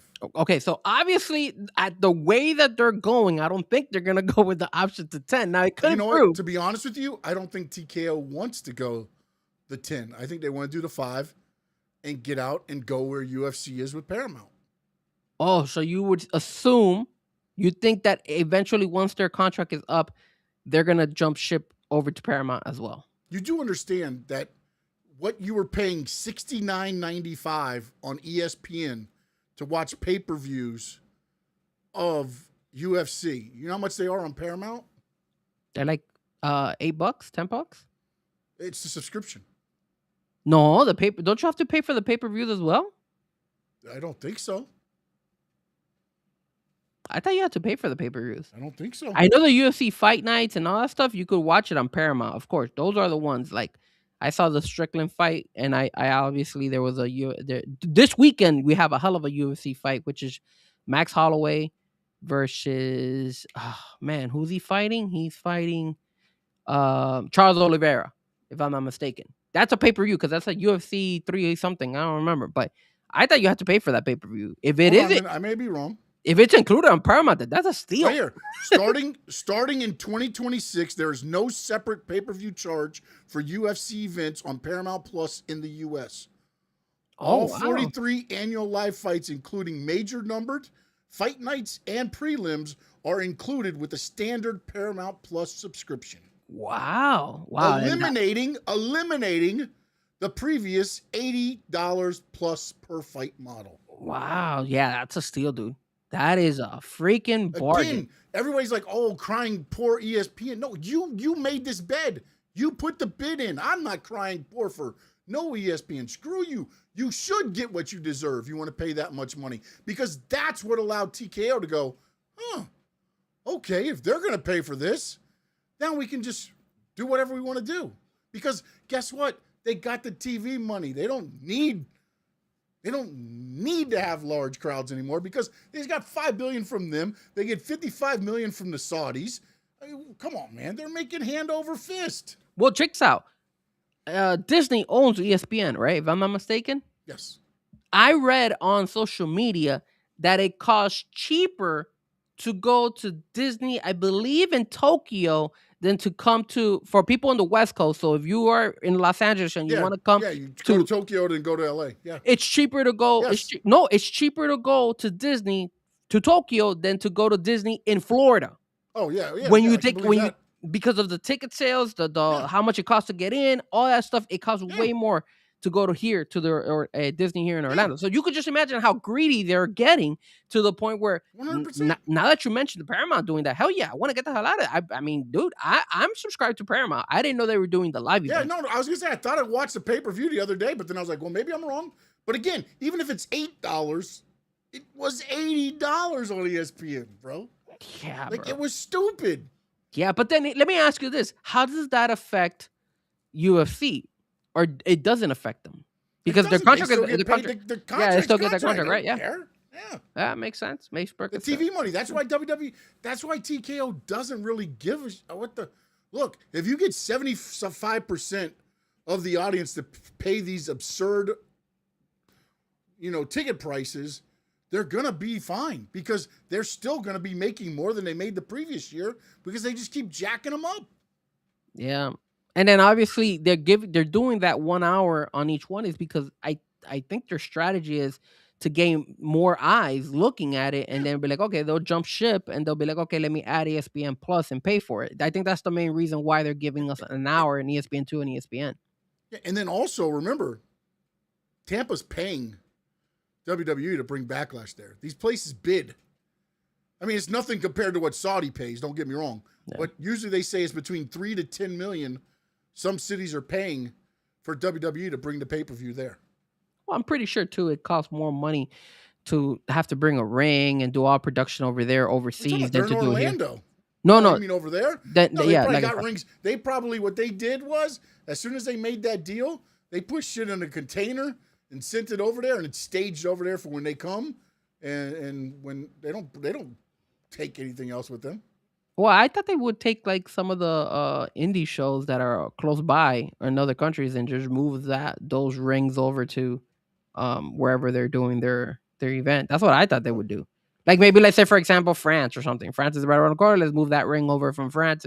We'll rent the ring from France and we'll take it over to Saudi Arabia, and then it's cheaper than to For bring one who? For for WWE. Oh no. They you got to remember they got the WWE fan experience there. I guarantee you, they probably got a place and stuff is just staged in there. So they just hold Container. it. They just hold They it probably there. just have it in there container wise, and then Makes sense. they probably got people to look at it to make sure open it up every once in a while so it doesn't whatever and. Gotcha. No, it makes sense. It makes sense because then you don't have to. You just have it there. It just sucks Yeah. because they're not making any profit for almost a whole year, except for whatever shows they decide to that one or two Or shows. they they might have. set it up in in that fan experience in Riyadh. There's a WWE ring, and then when they come over, they take it off and put it out in the wherever. You know what I mean? Yeah, There's ways around it. There's ways around. Hell, in Peru, I wrestled in a boxing ring. It was the worst thing I ever in my life, bro. You wrestled everywhere, Sean. You wrestled wrestled on but farmlands and everywhere. In Peru, they put crates pallets. It wasn't flat wood. It was pallets. Yeah. So when we were taking bumps, Oof, dude, that must I hurt was your back. like, oh. In our match, we broke one of the pallets, and so when I picked them up, I used to do the D-Lo slam where you sit out and in the bump there, the lowdown, and I looked down and he's inside. I had to yank his arm real quick to pull him up because he's stuck in the mat. Like it was terrible, bro. That's rough, homie. That's rough. Yeah, it was bad. That was rough. But yeah, of course. What Tyler's saying is true. I'm calling it now. WWE should move to Paramount deal soon. I mean, if that's the type of deal, I guarantee you that's what TKO's going to do. They're going to make this as crappy as they can on ESPN to where after the 5th year, ESPN's like, we're out. Shit. I mean, I'm telling you, bro, it's a hell of a deal for fans. If you get to pay like $10 for Paramount Plus and you're able to freaking watch every single live event, that was the good thing about Peacock, that it was cheap. Yes, exactly. $7.99. I watch it all the time. Yeah, it was. I have no problem. I said $2.99. That was beginning when I got it, but then No, and you still get pretty good deals when you get it during even like if you're paying Black Friday and $20, if you're paying $20 a month, but you're getting pay-per-views for free and things like that, there you go. Yeah, it's true. Oh, Bounce, good to have you in there. No doubt. I didn't see you come in, my man. What's up, Frankie, guys? you are cursed. No doubt. Don't put that Dan Housing curse on me, sir. Don't give me that stuff. But I mean, look, at the end of the day, you're right. All these things linked up together, and I mean, it makes sense. Hopefully, in 5 years, we get WWE to move on and probably go to Paramount Plus. I wonder. I haven't looked at their numbers. I wonder how UFC is doing with like viewership now that they moved to Paramount Plus and they're getting all these everybody's getting this amount, because I would have assumed they've probably increased, and I'm pretty sure Paramount Plus probably increased their subscriptions as well, because dude, that's a bargain. You get every single you get every single fight, all the pay-per-views and everything for Paramount Plus. Perfect. I have it on my phone. I'm even when I'm DJing, I'm gonna freaking like watch. All right, so it says the debut of UFC 324 in January 2026 was a record-breaking success, drawing 4.96 million average viewers, 7.18 million global households as part of a 7-year, $7.7 billion deal.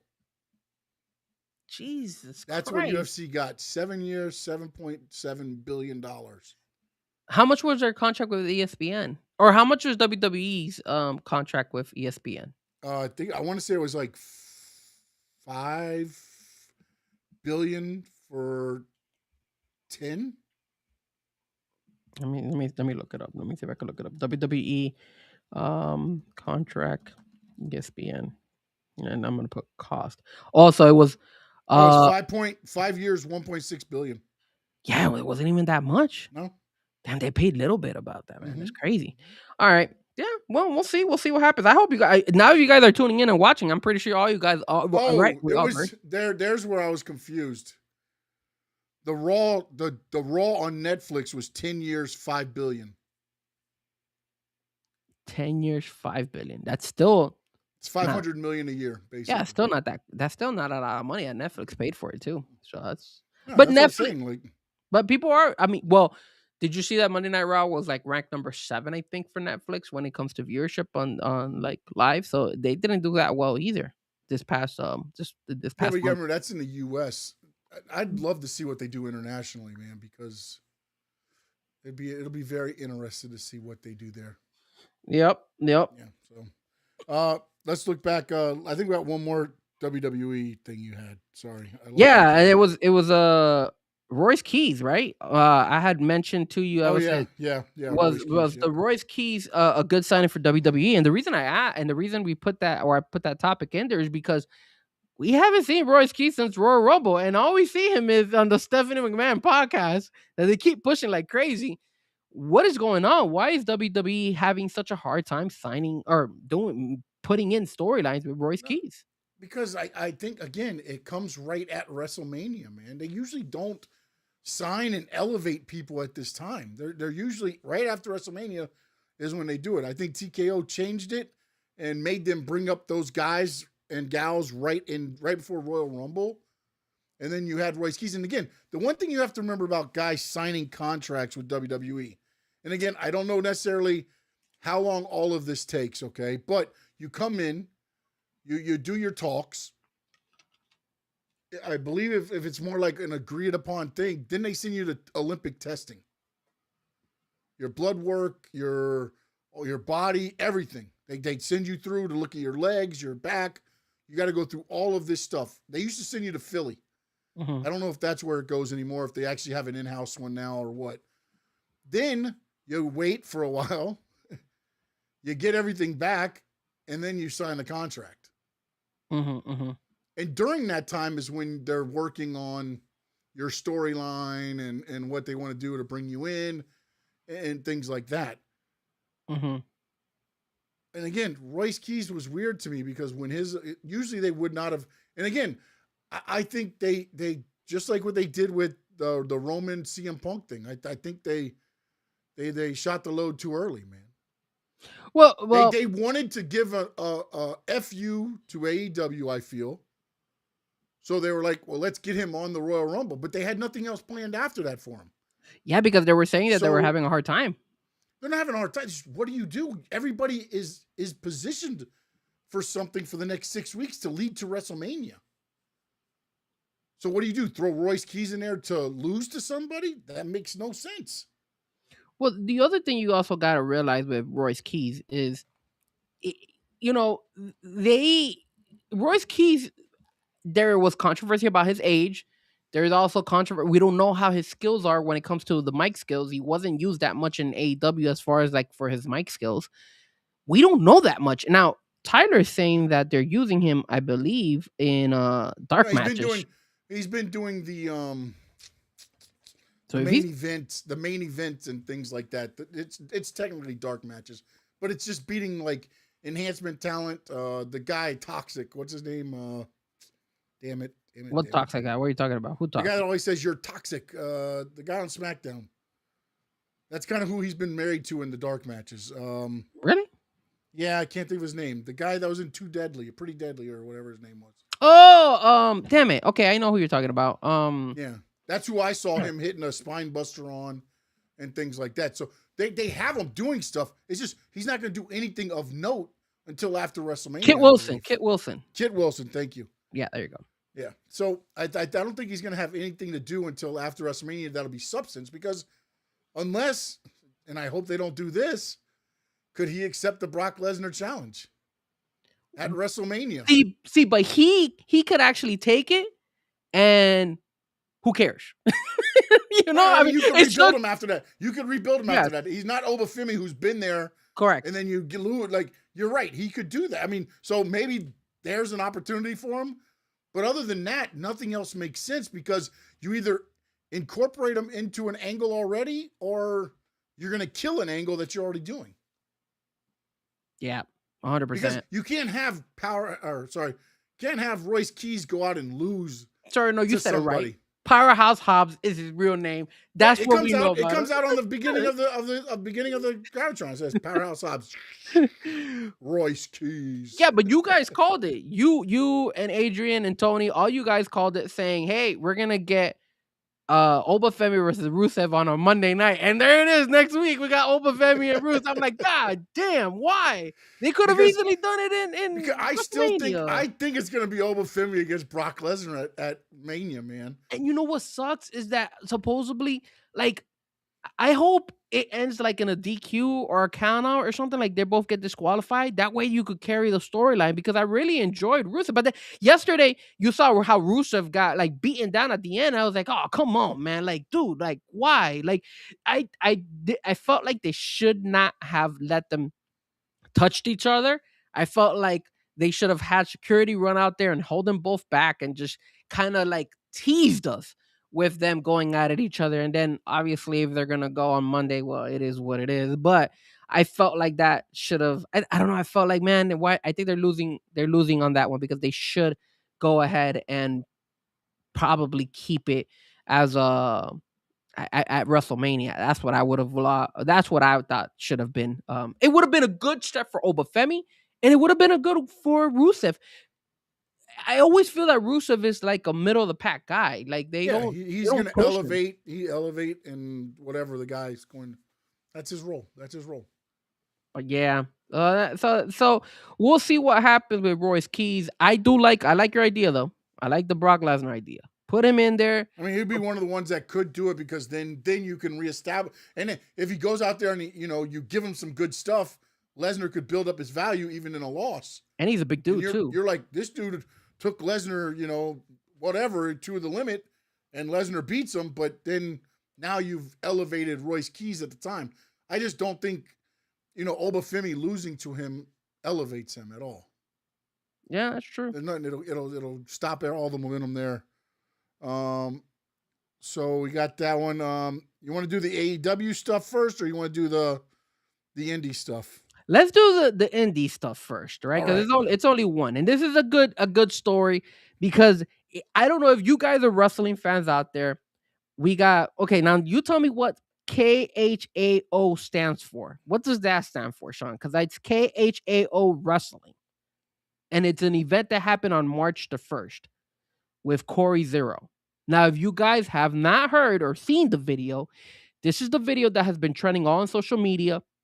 And it's about the wrestler who was power bombed from the balcony and landed all the way down on the ground. And supposedly what ended up happening was it's French wrestling. It's a French wrestling federation. Oh, it is? So the we don't know. It doesn't have anything in particular. Like KHAO doesn't stand for anything in particular. Is that what I'm thinking? That's what I thought it would have some type of World Wrestling for Entertainment, kind of the same thing. Yeah, no, I thought so too. That's why I went to look to make sure, but I don't see anything. So all right, so here's what happened. So obviously, and Corey Zero is a girl, right? I believe it's a girl. Mm-hmm. So what happened is, and I'm reading this off of Fightful. It says Corey Zero hospitalized following powerbomb from balcony at KHAO Wrestling Volume 1. Says she'll be fine. And what happened was it's a French independent wrestling that has been in the rise the recent months as stars such as Kuro and Ricky Sosa have stepped into the gap made by Dorian Van Dux and Elio LaFleur signing with WWE last year. One name who's familiar to the scene may be looking at some brief time on the shelf at a huge spot at KOH Wrestling later show. Okay, whatever. So Corey was featured in a major spot on the show as Tiago Montero would powerbomb her from the balcony in the volume of the floor, with Corey having her fall slowed by a group of people below. You could take a look at the spot as posted by Corey. Okay, now let me see something. Can we show the video, Sean? Or will they tag us for it? Doesn't matter at this point. Let's show it. Okay, now I'm trying to look for it here. Hold on, let me see. Well, she did tag and she said, "Hey, I'm currently hospitalized, but I'll be fine. Thank you, everyone." KO staff. So let me see if I could find the video. But she wasn't hospitalized. It was a kayfabe. Really? Yes. Oh, okay. So that's not okay. So I like that then. I actually like that it did that because I thought she did get hospitalized. No. She put it there that she did. They went through the whole thing. They made sure they had about 9 or 10 guys down there to catch her from her fall. I did see they, that. They did everything they could to make it as safe as possible. I still think it was dumb, but they took the steps before because the promoter didn't want to do it. And they went through, I think, at least if I can remember the story correctly, they went with the promoter through the steps on exactly how they were going to make it safe. And if you saw it, when he first picks her up for the power bomb, there's not a good grip. All right, here we go. So Yes, that is true. Then she hugs his head to try to get picked up more. Hold on a minute. I'm trying to get that on the screen now. Let me know when you have it. Can you widen it? Yeah. Well, this is as big as I could do. No, that's better. That's a lot better. All right, so you're not gonna be able to see us, but whatever. We'll play it and we'll bring it back.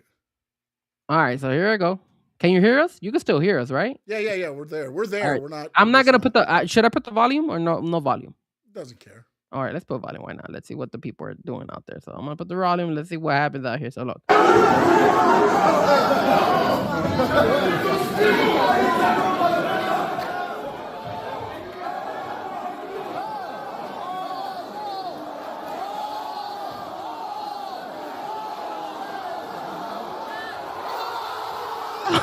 Jesus. That's insane, dude.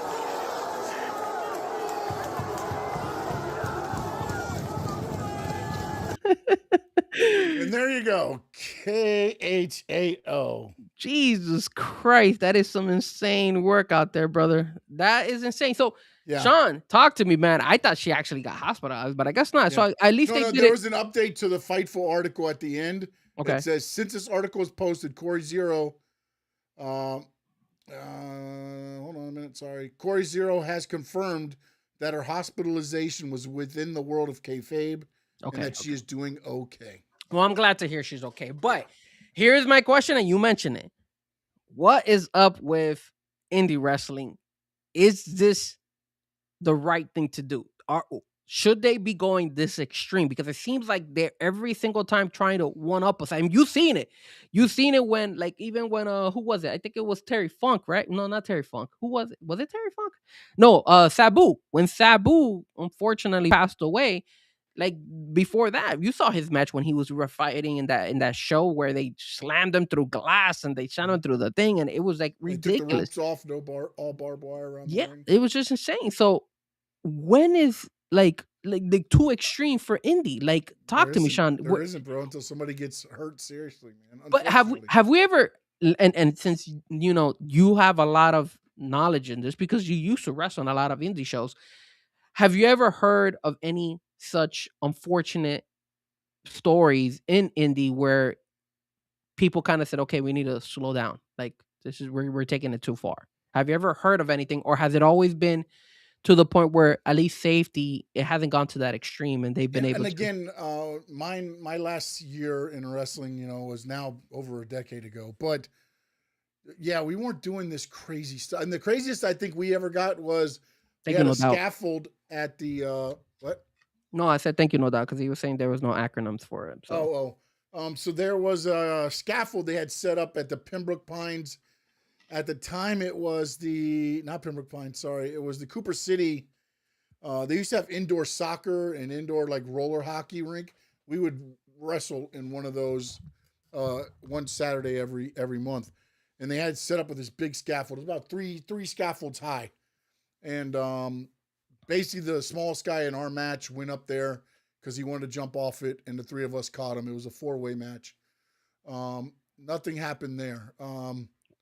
Thank God. Other than that, I mean, most of the times there's not, the Christmas tree match was a thing where, again, you had to trust the guys you were in the ring with, because the way you do it is the fan hands you a weapon and you need to, like hit it on your hand. Like if it's a pot, you kind of bang it on your hand to make sure, okay, it's got some give so you don't clock somebody with something, or if it's like they give you a screwdriver or something, you're like, well, I'm not going to use this, so maybe you take it, you turn it around and you use it, but not stab them in the forehead, or you hopefully trust somebody enough to where they're not going to go crazy. And again, I would never do something like this, but I do like the fact that they took all the precautions, because that's where, I think like sometimes people want to get the oh shit moment on the boys and girls in the back, Mm-hmm. that they don't really tell everything that's going to be going on. And sometimes that can turn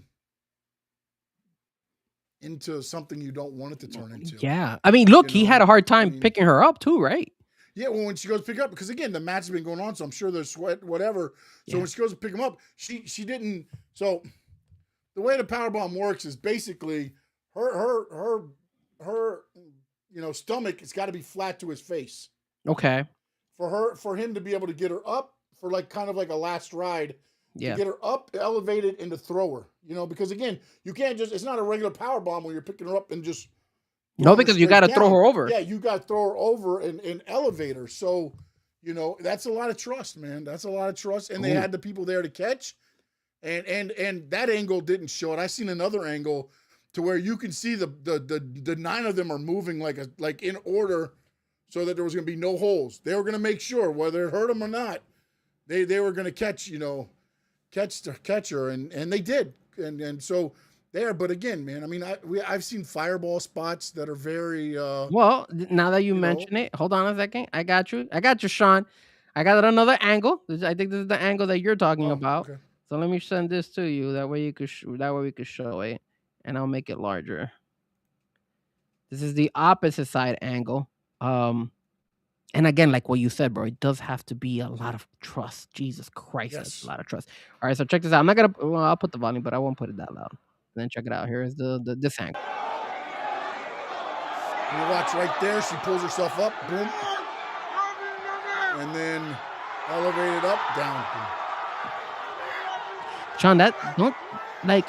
When do you think, as a wrestler, how do you kind of like make a call and be like, you know what, man, this is not. I shouldn't do Just, this. Again, when do you I go was that never that guy. I mean, the biggest bump I think I've taken was like off the second ring of the ladder onto thumbtacks. Okay. And it was a very safe bump because basically I was climbing up the ladder. They came underneath and power bombed me from that spot down. Very simple. That's kind of big for me, I always was the guy to be on the ground to catch the dive.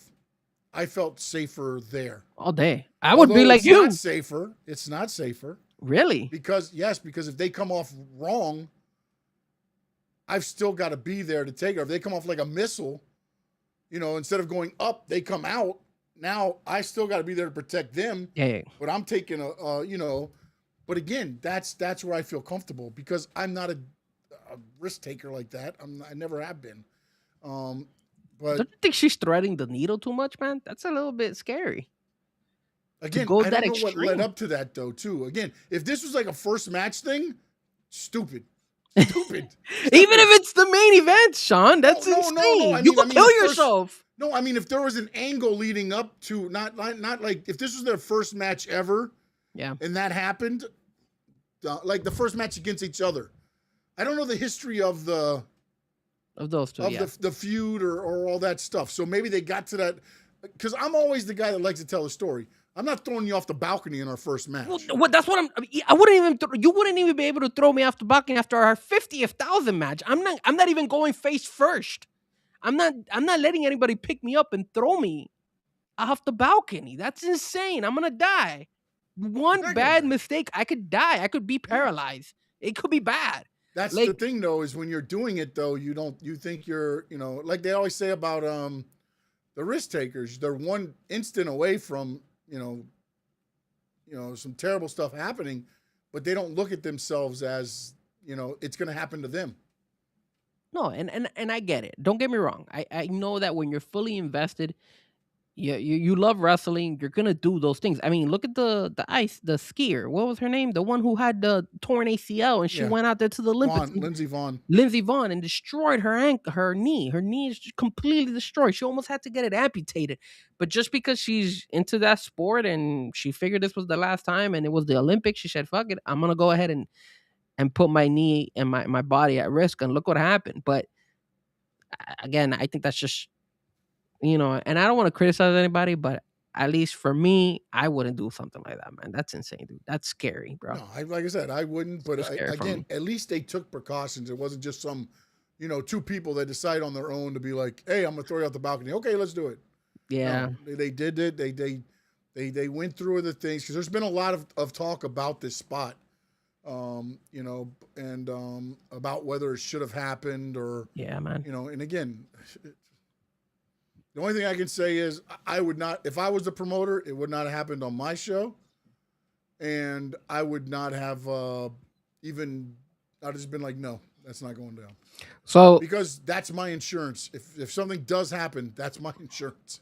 So Adrian's asking me, Frankie, have you ever did any backyard wrestling growing up? No, I did not. Now I had growing up, I did go to some backyard wrestling. I had seen it before. And I will say this, when I was a kid, obviously me and my sister used to watch wrestling. So uh don't judge me, but when we used to watch wrestling, I would go ahead and grab my sister and probably do like a body slam or something like that on the bed or something, because I was getting so intense. And she actually went along with it too, until one day my parents came in the room and said, "What the hell are you doing to your sister? You're gonna kill her, bro."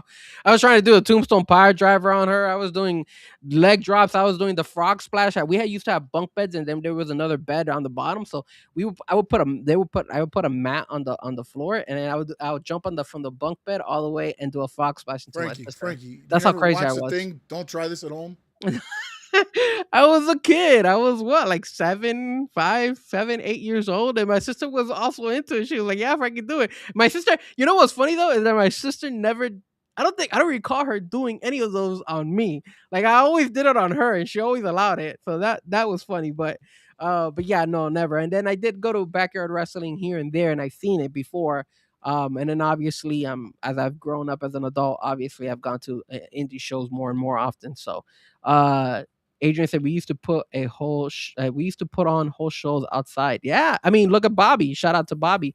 Bobby used to be backyard wrestling as well, so he's also into all that. And again, those are the good old days, right? Remember, I used to watch ECW all the time, and I'll be like, damn, I wish I could be like one of those wrestlers in ECW, because I love that extreme stuff. But again, you kind of have to differentiate real life and wrestling, right? And if you do that type of stuff in real life, you can really hurt yourself. But something this insanity of throwing a power bomb, throwing this girl from the balcony is a scary, scary move. I would never do it, nor would I ever recommend anybody to do it. And I don't agree with.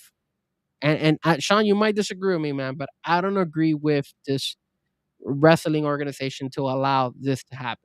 I would not do it. Even though they took all the precautions and everything, but I would not have done that.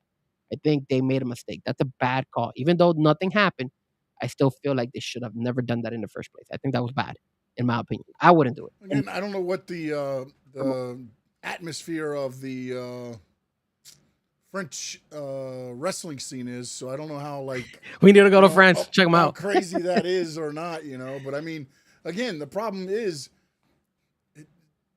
it's one of those things to where everything's almost been done in wrestling unless somebody starts jumping off roofs of buildings and stuff like that. I mean, it's there's not a lot of things. I mean, jumped off cages. They've jumped off of, scaffolds. They've jumped off the Tron. They've jumped off the, I mean, I know somebody, Hardy jumped off the building the one time outside, the little awning type thing. I mean, so I don't know where, unfortunately, You draw a line? I mean, I draw the line of when I would never go up and do it. And so, Yeah, you know what I'm saying? But again, if somebody asks me, hey, you okay with me doing this? I'll be there to catch you. 100%. I would agree. I wouldn't mind that. Like if you told me once, Frankie, I'll throw you through a table. I'm still freaking out. I'm not gonna lie to you, but I trust you for you to be able to do that right. And obviously you would coach me right and be like, "Okay, Frankie, this is the way you have to bump. This is how you have to fall." So I trust you to the point where I'll be like, "Okay, I don't have a problem Sean throwing me through the table. I'm pretty sure I won't hurt myself." Because I feel like if I couldn't do it or I felt I was in danger, Sean wouldn't allow me to do it. I'm crossing my fingers. I'm crossing my Yeah, fingers. no. I don't. Again, that's where sometimes too, like everybody's like, oh, they botched it. Yeah, they botched it because they didn't want the dude to have a broken neck, or they didn't want to, or something like that. It's better to botch it than to have, I mean, again, if you've ever listened to D'Lo Brown talk about the whole thing with Drozdoff, back in the day when he got paralyzed, they had done that move 600 times in and out of, the rings. Just that day, something was wrong with the ring, and he lost his footing and put him head first right into the thing, man. It's like, and no, Adrian, that's the stuff you take the chances of, man. You, Adrian, would not do any of those moves on me, sir. I do not trust you whatsoever when it comes to doing any of that stuff, sir. I apologize. I hope you don't take it offensive, but I do not trust you. I trust Sean. I don't trust you. But yeah, so that was the story with the indie show, and I hope you guys enjoyed it because it was a very interesting spot, right? A lot of people would agree with maybe Sean and myself take that we wouldn't do it. We'll take that. We'll be the ones in the ground ready to receive the hit, but not be the one being thrown. That's insane. Yeah. Maybe Adrian would be ready to throw and him. To be honest, man, like if I was in that spot, I don't know that I'd want to be the person power bombing the person off either. Yeah, because that God forbid you do something like that, you kill a person. You slip or something happens, and man, dude. Look at D'Lo Brown, how that dramatized him for so many years. A long time. It's hard to get over, man. All right. So now let's talk a little bit of AEW to end the show. Yep. And of course, AEW, there's some stuff going on in the AEW world, and of course, it's circled around the whole buying of AEW, right? So obviously, not buying of AEW, buying of Warner Brothers. Brothers. So Paramount and Warner Brothers, obviously. I forgot about that. I don't know how that would work. That's a very good point. But that ain't 5 years from now. 5 years from now, maybe it'll change. But what is happening is, and this is why it's on the topic, and the topic says AEW's collision of serious problems with the merger between Paramount and Warner Brothers because, as you guys heard us speak about it a couple minutes ago, Paramount has the UFC. So, what is going on? They did not talk about collision in the meetings that they had. They thought about bringing back UFC into television, which means TNT and TBS. And they are planning to possibly bring back the UFC, which if you guys are UFC fans as well, in addition to wrestling fans, remember UFC on Fox, remember UFC on Spike, remember UFC on all these, on Fox Sports 1 and all this stuff. Well, they're thinking about possibly bringing in a UFC Fight Nights on Saturdays, which would clash with AEW's Collision, which means AEW Collision might be shut down, and they're gonna go ahead and push AEW Collision to the side and put possibly UFC on Saturday nights instead of Collision. Sean, talk to me. What will Tony Khan do, or what should Tony Khan propose to them in order for them to avoid this? Because you know that the viewership in AEW Collision will in no shape or form come close to the amount of viewership you're going to get with the UFC, because we've already seen the UFC is successful in that. There's not much you can do unless you move it to an earlier time slot. You record it after Dynamite. You can play it whenever you want on Saturday. Remember, you can do it as a lead into the UFC. You can do it as after UFC or whatever. It just won't be a live show anymore, I don't think. You know what I mean? So, but then it will fall just like the Friday show that they used to have. What does it matter? Is it not? How much more farther does it need to fall? Bro, they're trying to do.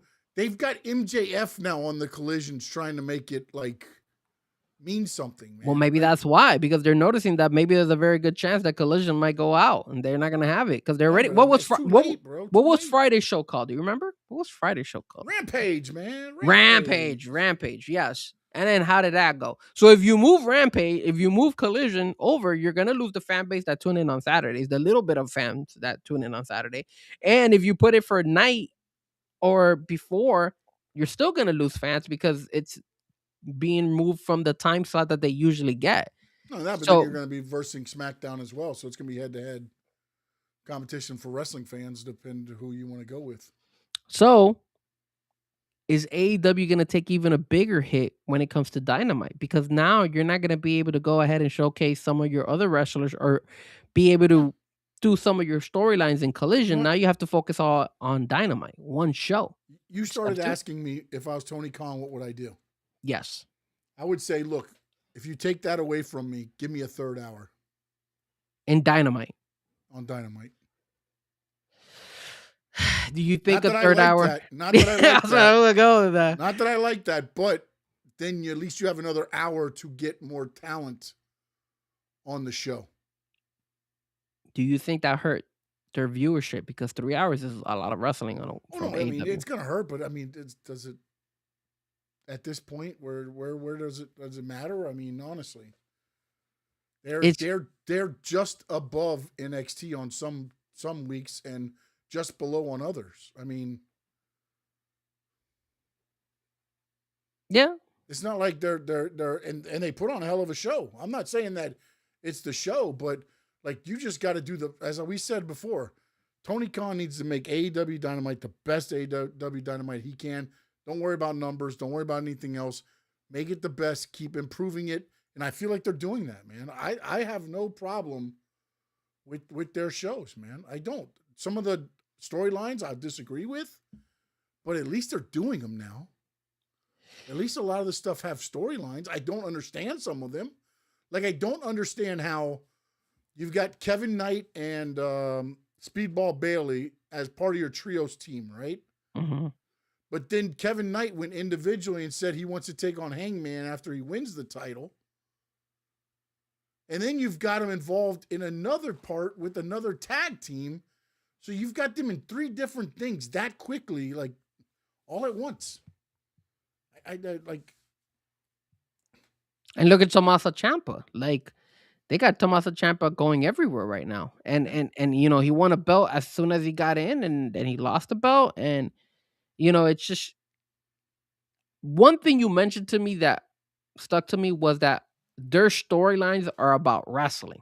Yes, And that hurts them a lot. it does. They It need does. to start doing storylines about entertainment. Like, I'm better than you, and I'm going to show you in the ring. That doesn't work for TV, bro. no, man, it doesn't. And it sucks because like and Tyler was saying it earlier, you know, people are tuning, they're like, hey, I'll go watch AEW. But the problem is nobody feels the same way. Nobody's like, hey, I want to go ahead and go. Let me go tune in because you're not seeing the viewership increase in AEW No. But programming. again, WWE fans are conditioned for so long. So depending on how long they've been watching WWE, they're going to tune in over there and be like, what the hell is this? This isn't what I'm used to seeing. And then they'll either turn it off or decide to stick it out. Yeah, and it's again, it's concerning because you know not everybody's filling the wrestling only theme storylines. It's more It of like becomes indie. It becomes indie yes, feel when you do that. It does. It lowers down the product because what makes WWE seem larger than life is the entertainment aspect. Like, look at what they did with Danhausen. Over the top. You got dancing little women Danhausens. one of them almost fell. Huh? One of them almost fell. Yeah, one of them was his wife too, by the way. She's Oh, I didn't know that. She's a was it burlesque dancer in real Oh, life. okay. So she was one of the dancers too. But like, think about that, man. Like think of how he was presented there compared to how he was presented in AEW. Whoa! But I like the way they presented him in AEW. Well, no, but ultimately that's what he's going to end up becoming in WWE. But think of how he was introduced. Think of how I hated it. By the way, I hated the way he was introduced. I didn't. I thought it was way over the top for what he does. But and I felt like it did nothing for like what his character. His character is what he does on social media when people talk to him and he's like, Well- "Oh, this Danhausen and Krappenhausen and you're so Bighausen and like what he did with Adam Pearce yesterday. Here's my list of demands. This. I want the finger pointing thing with Triple H. You know, just being like annoying. That's what he is. And by the way, he did get the picture. Here's the thing that happened. And of course, the AEW side, they kind of taught us or introduced us Danhausen in the sense of like, you know, it was I think it was when Adam Cole went underneath the ring to get like a chair, and then Housing was holding onto the chair, and then all of a sudden you're like, who is this guy? And then people are like, who is he? The WWE world, they thought a lot of people are Universal, are watching AEW, are watching indie shows. Because if you look at it, I don't think Danhausen wrestled. It had been over a year since he wrestled in AEW. Yeah, they kept him off TV. So a lot They of people froze his contract. Y2J. That's where we're going. And Chris sat him at Jericho. home for a year. But so when you introduce a Danhausen, a lot of the fans over there in Chicago and a lot of fans on social media and watching on on other ESPN platform and all that stuff, they didn't know who the hell he was. A lot of people don't know who he was. Set to fail, bro. It's set to fail. Well, yes, because you don't know who the hell he is. Like, why would you bring him out in this box like it's going to be some big surprise, and it's somebody you don't know? Like I mean, they would have been better off having Royce Keys bash through the box or something. At least people have seen him. No, I would have done something different. I would have invested in putting maybe R-Truth into the box, or like doing something where R-Truth gets involved with him or something. Going to be, unless it was Seth Rollins, your idea. I don't think anybody else is getting a big pop. Well, Danhausen got a pop out of the box. The problem is, as it was going on, everybody's like, "What is this?" Yeah, they thought it was foolish. Yeah, that's which the it thing. was. At behind the scenes is what he does. The thing he did with Dom, the stuff he does on social media. Again, I think that's more of what he's gonna be. His social media following and all that stuff, and bam. Why didn't WWE prep the fans for them to understand Danhausen? That way they know the logic behind him giving out the because they couldn't until AEW released him, and he got released the day before he was going to be in the box. Oh, okay. I don't know. I don't know if they didn't release him that day, something else was going to be in the box. Wow. Okay. Makes sense. Well, then they should have not gone with the whole storyline of opening him up in a box. Then they should have pushed that box to maybe somewhere else, some other time. They should have done that. They should have done that in Backlash or something. The box brings expectations, just like when you say Brock Lesnar is versing a mystery opponent in Madison Square Garden, and everybody's like, "Oh my God, we're gonna get Roman and Brock in Madison Square Gardens at a house show," and I'm going, "There's no way," and it ends up being Austin Theory, and everybody is like, "Oh, you sold us a bill of goods." No, we told you Brock Lesnar versus a mystery opponent at Madison Square Garden. You guys jumped to conclusions, just like when you get a box that says don't open till Elimination Chamber. Of course, WWE fans are going to be thinking it's something more than what it's going to be. Yeah, sure. Remember when they were, or we're gonna have like an ex WWE champion, Jinder Mahal. And it's Jinder Mahal. People were so disappointed because it was Jinder Mahal.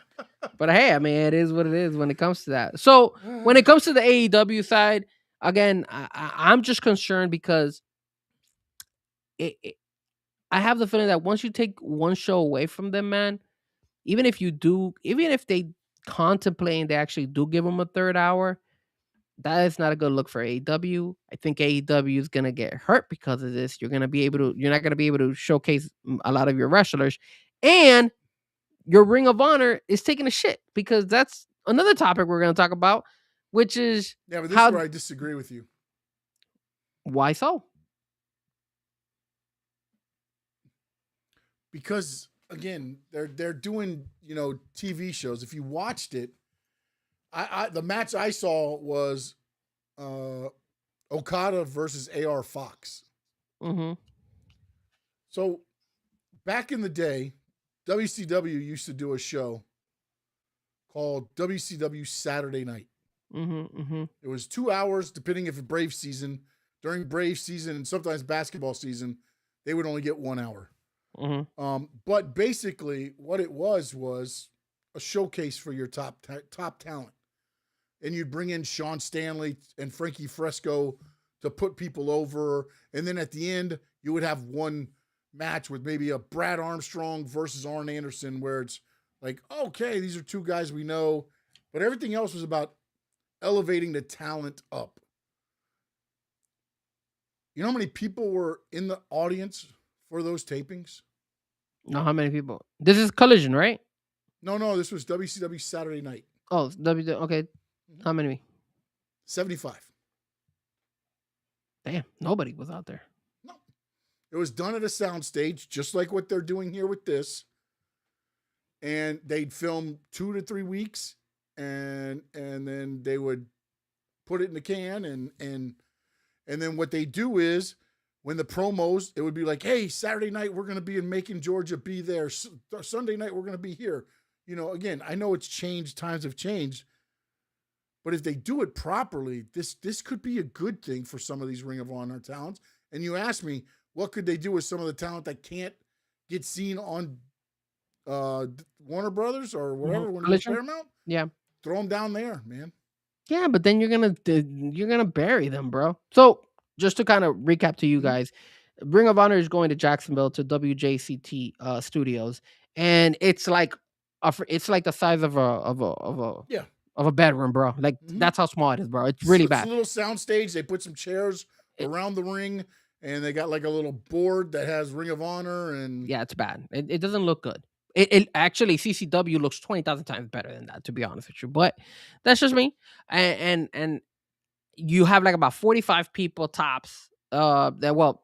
Minimum they're saying 100. They say it could fit up to 100, and they're letting people go in for free. I think they're not charging people to actually go. So I guess that's a plus. When we did Future of Wrestling, we did it World's Gym here in Plantation.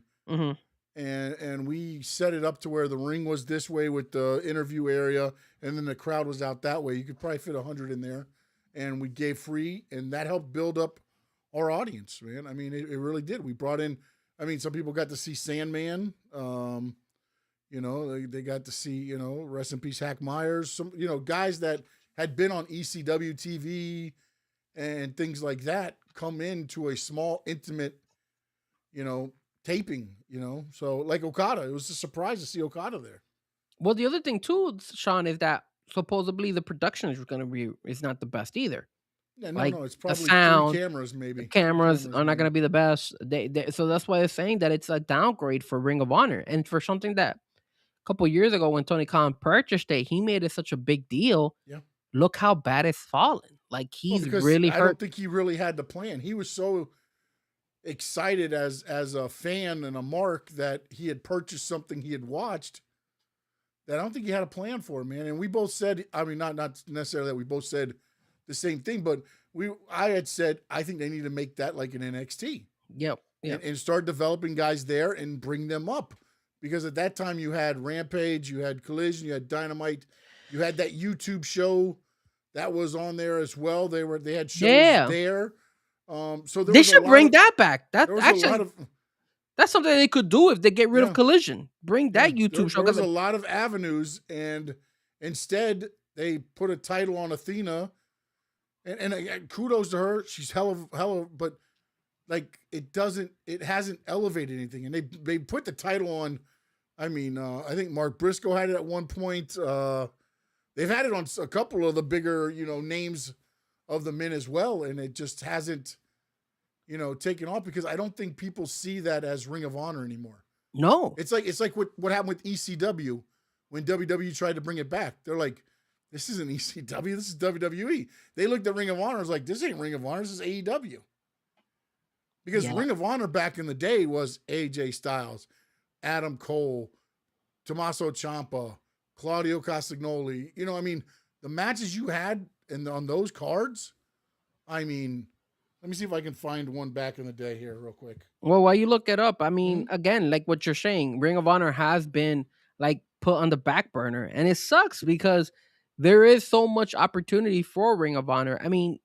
Literally, you're putting them like, even if you have like an Athena defending a Ring of Honor belt, Sammy Guevara, because I think he's still the Ring of Honor champion.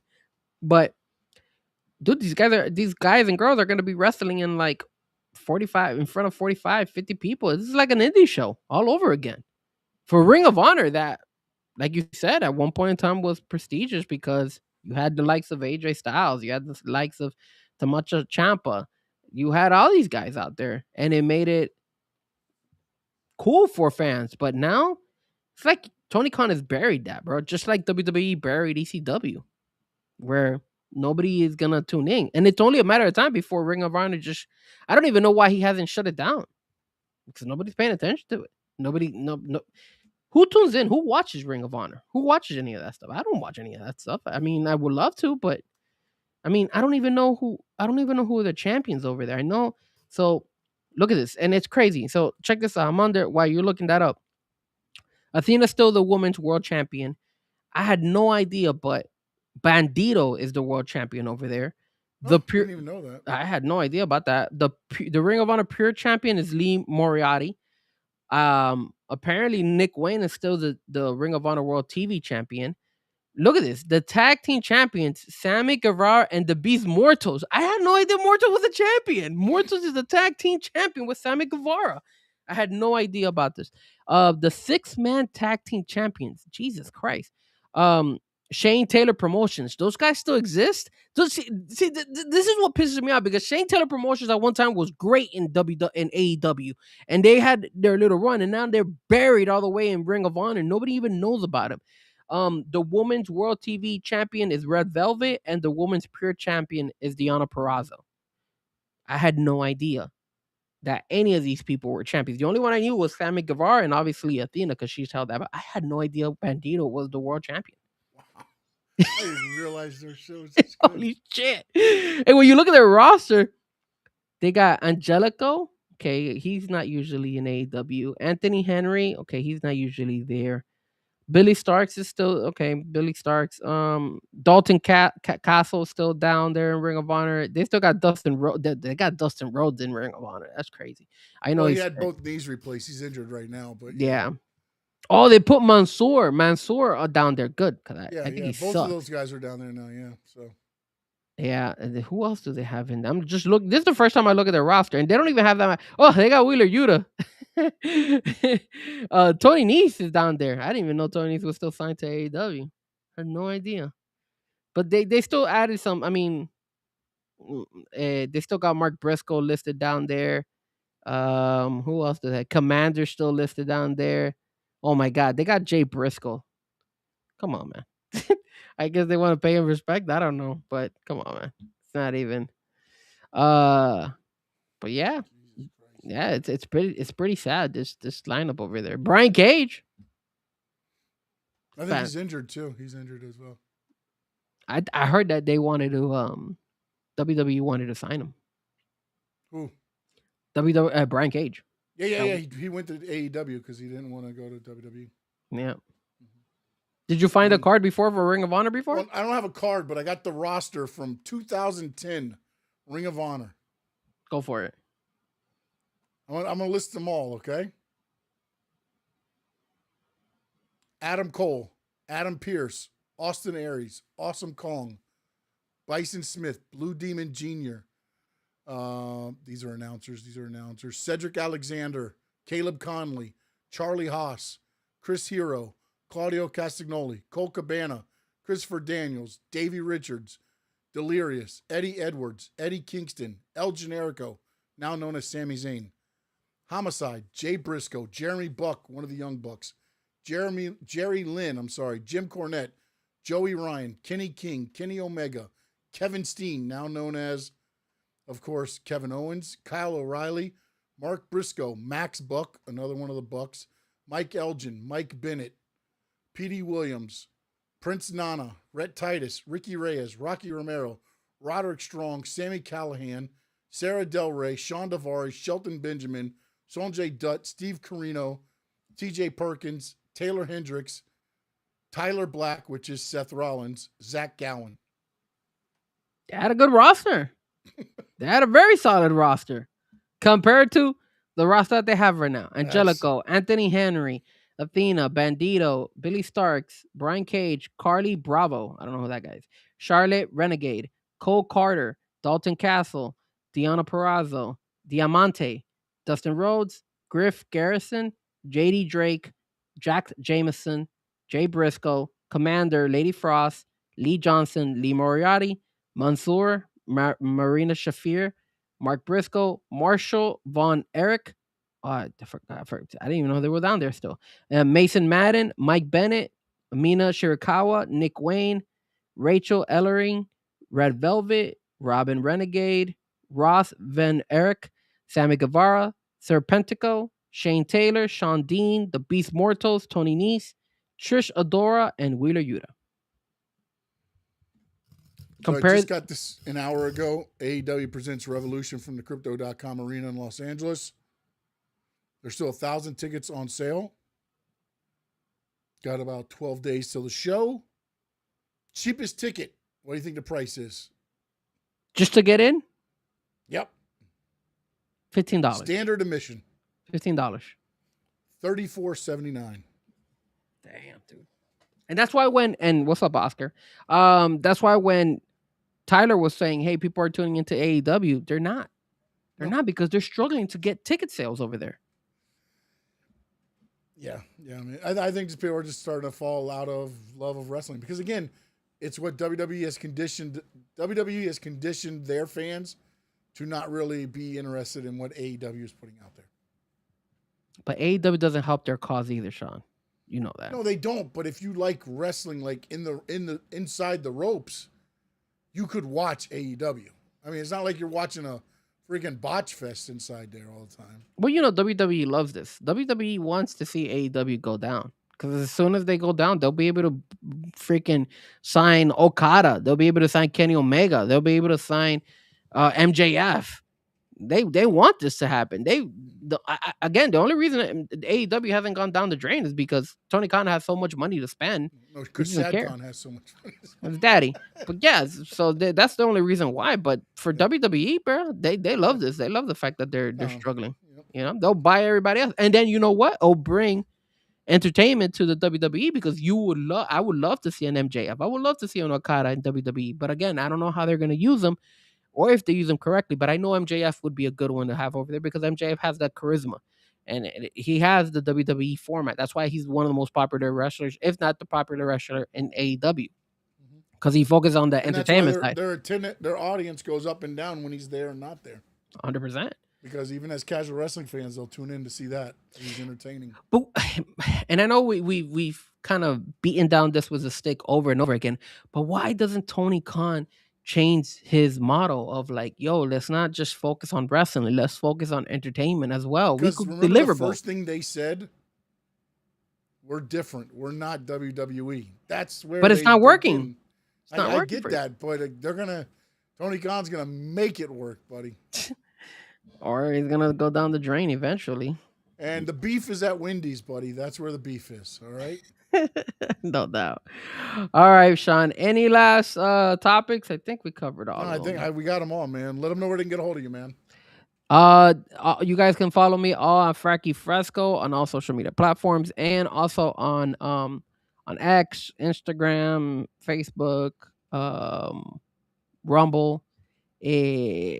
Anything else? And you can follow me on all that. And then also, don't forget this Friday, baby. This Friday, your boy Frankie Fresco is gonna be at the CCW event, Bash at the Brew. If you guys are gonna be in the South Florida area, Bash at the Brew here in Miami, 7 p.m. Doors open, 8 o'clock. The show starts. It's gonna be a banger. Your boy Frankie Fresco is gonna be out there. Obviously, my parents are. I never take my parents to wrestling. Well, I take my dad every once in a blue moon, but I haven't taken ever my mom. So this is gonna be a new, a new, a new thing for her. She's excited. And my mom is actually happy. Like I never hang out with the old folks. I mean, I hang out with them here and there, but I never like say, hey, it's gonna be an old folks night with me. So. And since my parents are both retired now, my mom just recently retired about 2 weeks ago. So I'm like, all right, I gotta get there. I gotta get her out of here. So I'm gonna go ahead and have her come out. And then I don't know, man. I'm excited. I hope my mom is excited about Bash at the Brew 62. This is gonna be at the Tank Brewery. Like I said, she's gonna be like, bro. I'm gonna get my mom and my dad my mom and my dad are gonna be so wasted. I'm gonna get because it's at the brewery, so I'm gonna it's at. I hope they don't jump in the ring, start hitting people with chancletas. 5100 Northwest 72nd Avenue here in Miami, Florida. That's if you want to go to the show, it only costs $20, so it's very it's not expensive at all. And front row is already sold out. Obviously, VIP is already sold out, but they do have general admission VIP. Did you get VIP for you and your mom and dad? No, because when I went to go buy them, like they were already sold out, so I couldn't get it. So I just got them general admission. But I mean, I mean, maybe if I gotta see how my mom, like my dad likes it. My dad had no my dad went with my brother and me. So what was maybe like 3 or 4 years ago for my birthday, I told I didn't have any plans, so I said, Dad, would you want to come? You want to come to a wrestling show with me? He's like, yeah. I told my brother, I'm like, I'm gonna take Dad to the wrestling. He's like, Frankie, I'm not doing anything here. Let's do it. So I took my dad and my brother to the wrestling show. This was when they were having it in East Hialeah. And I remember we go in there, we saw Cha Cha Charlie in the street fight with the Argentinian guy. What is his name? Fudge. Damn it.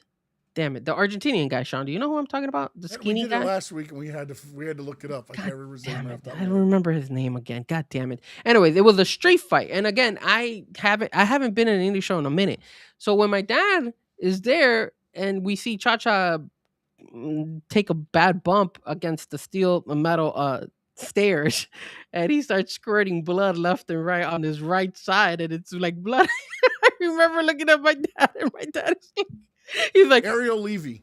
Ariel Levy, thank you, sir. My dad's face was like what the hell are you, what the hell did you bring me? And you could, dude, the blood was squirting like to the fans, because and you know who actually showed up at that show as well? um Man, he's in TNA right now, bro. The big dude, he used to be in WWE, and now damn it, what is his name? He's from Miami too. Let me see if I can find him.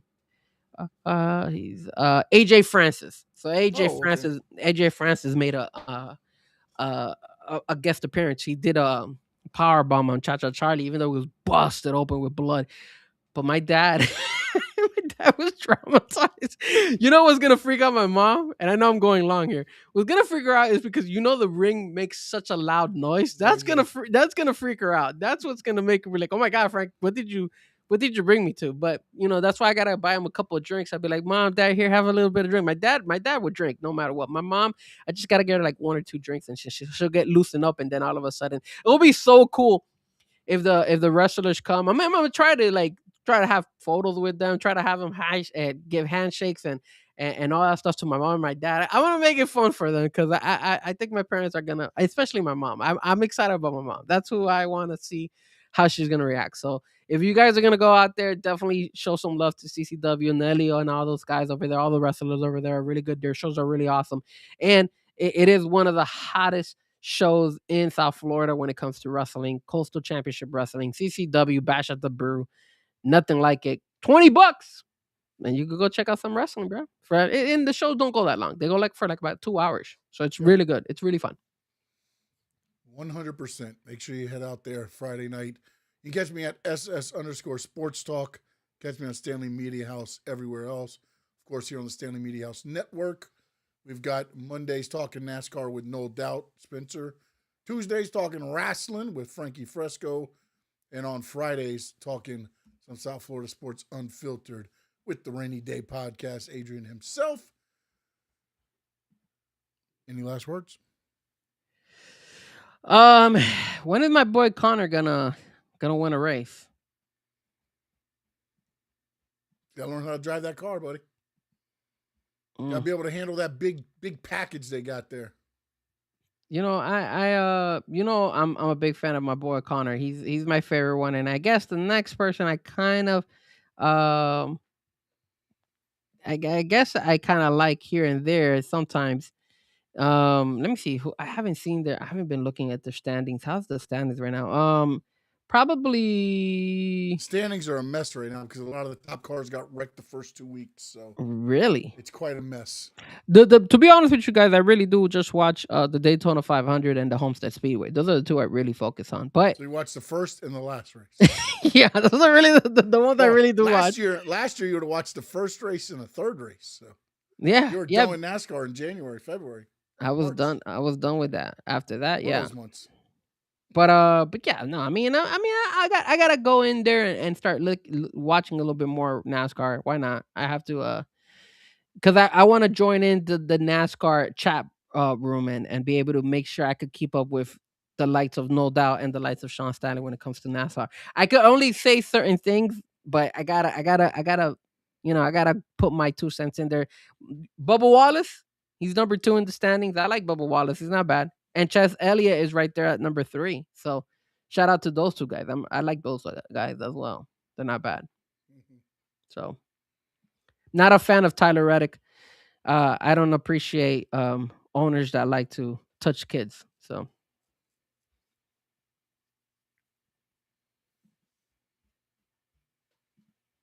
yep.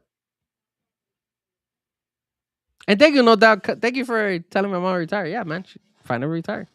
After 20 something plus years in the school board. She finally retired. Any last words, Sean, before we go? Emotional damage.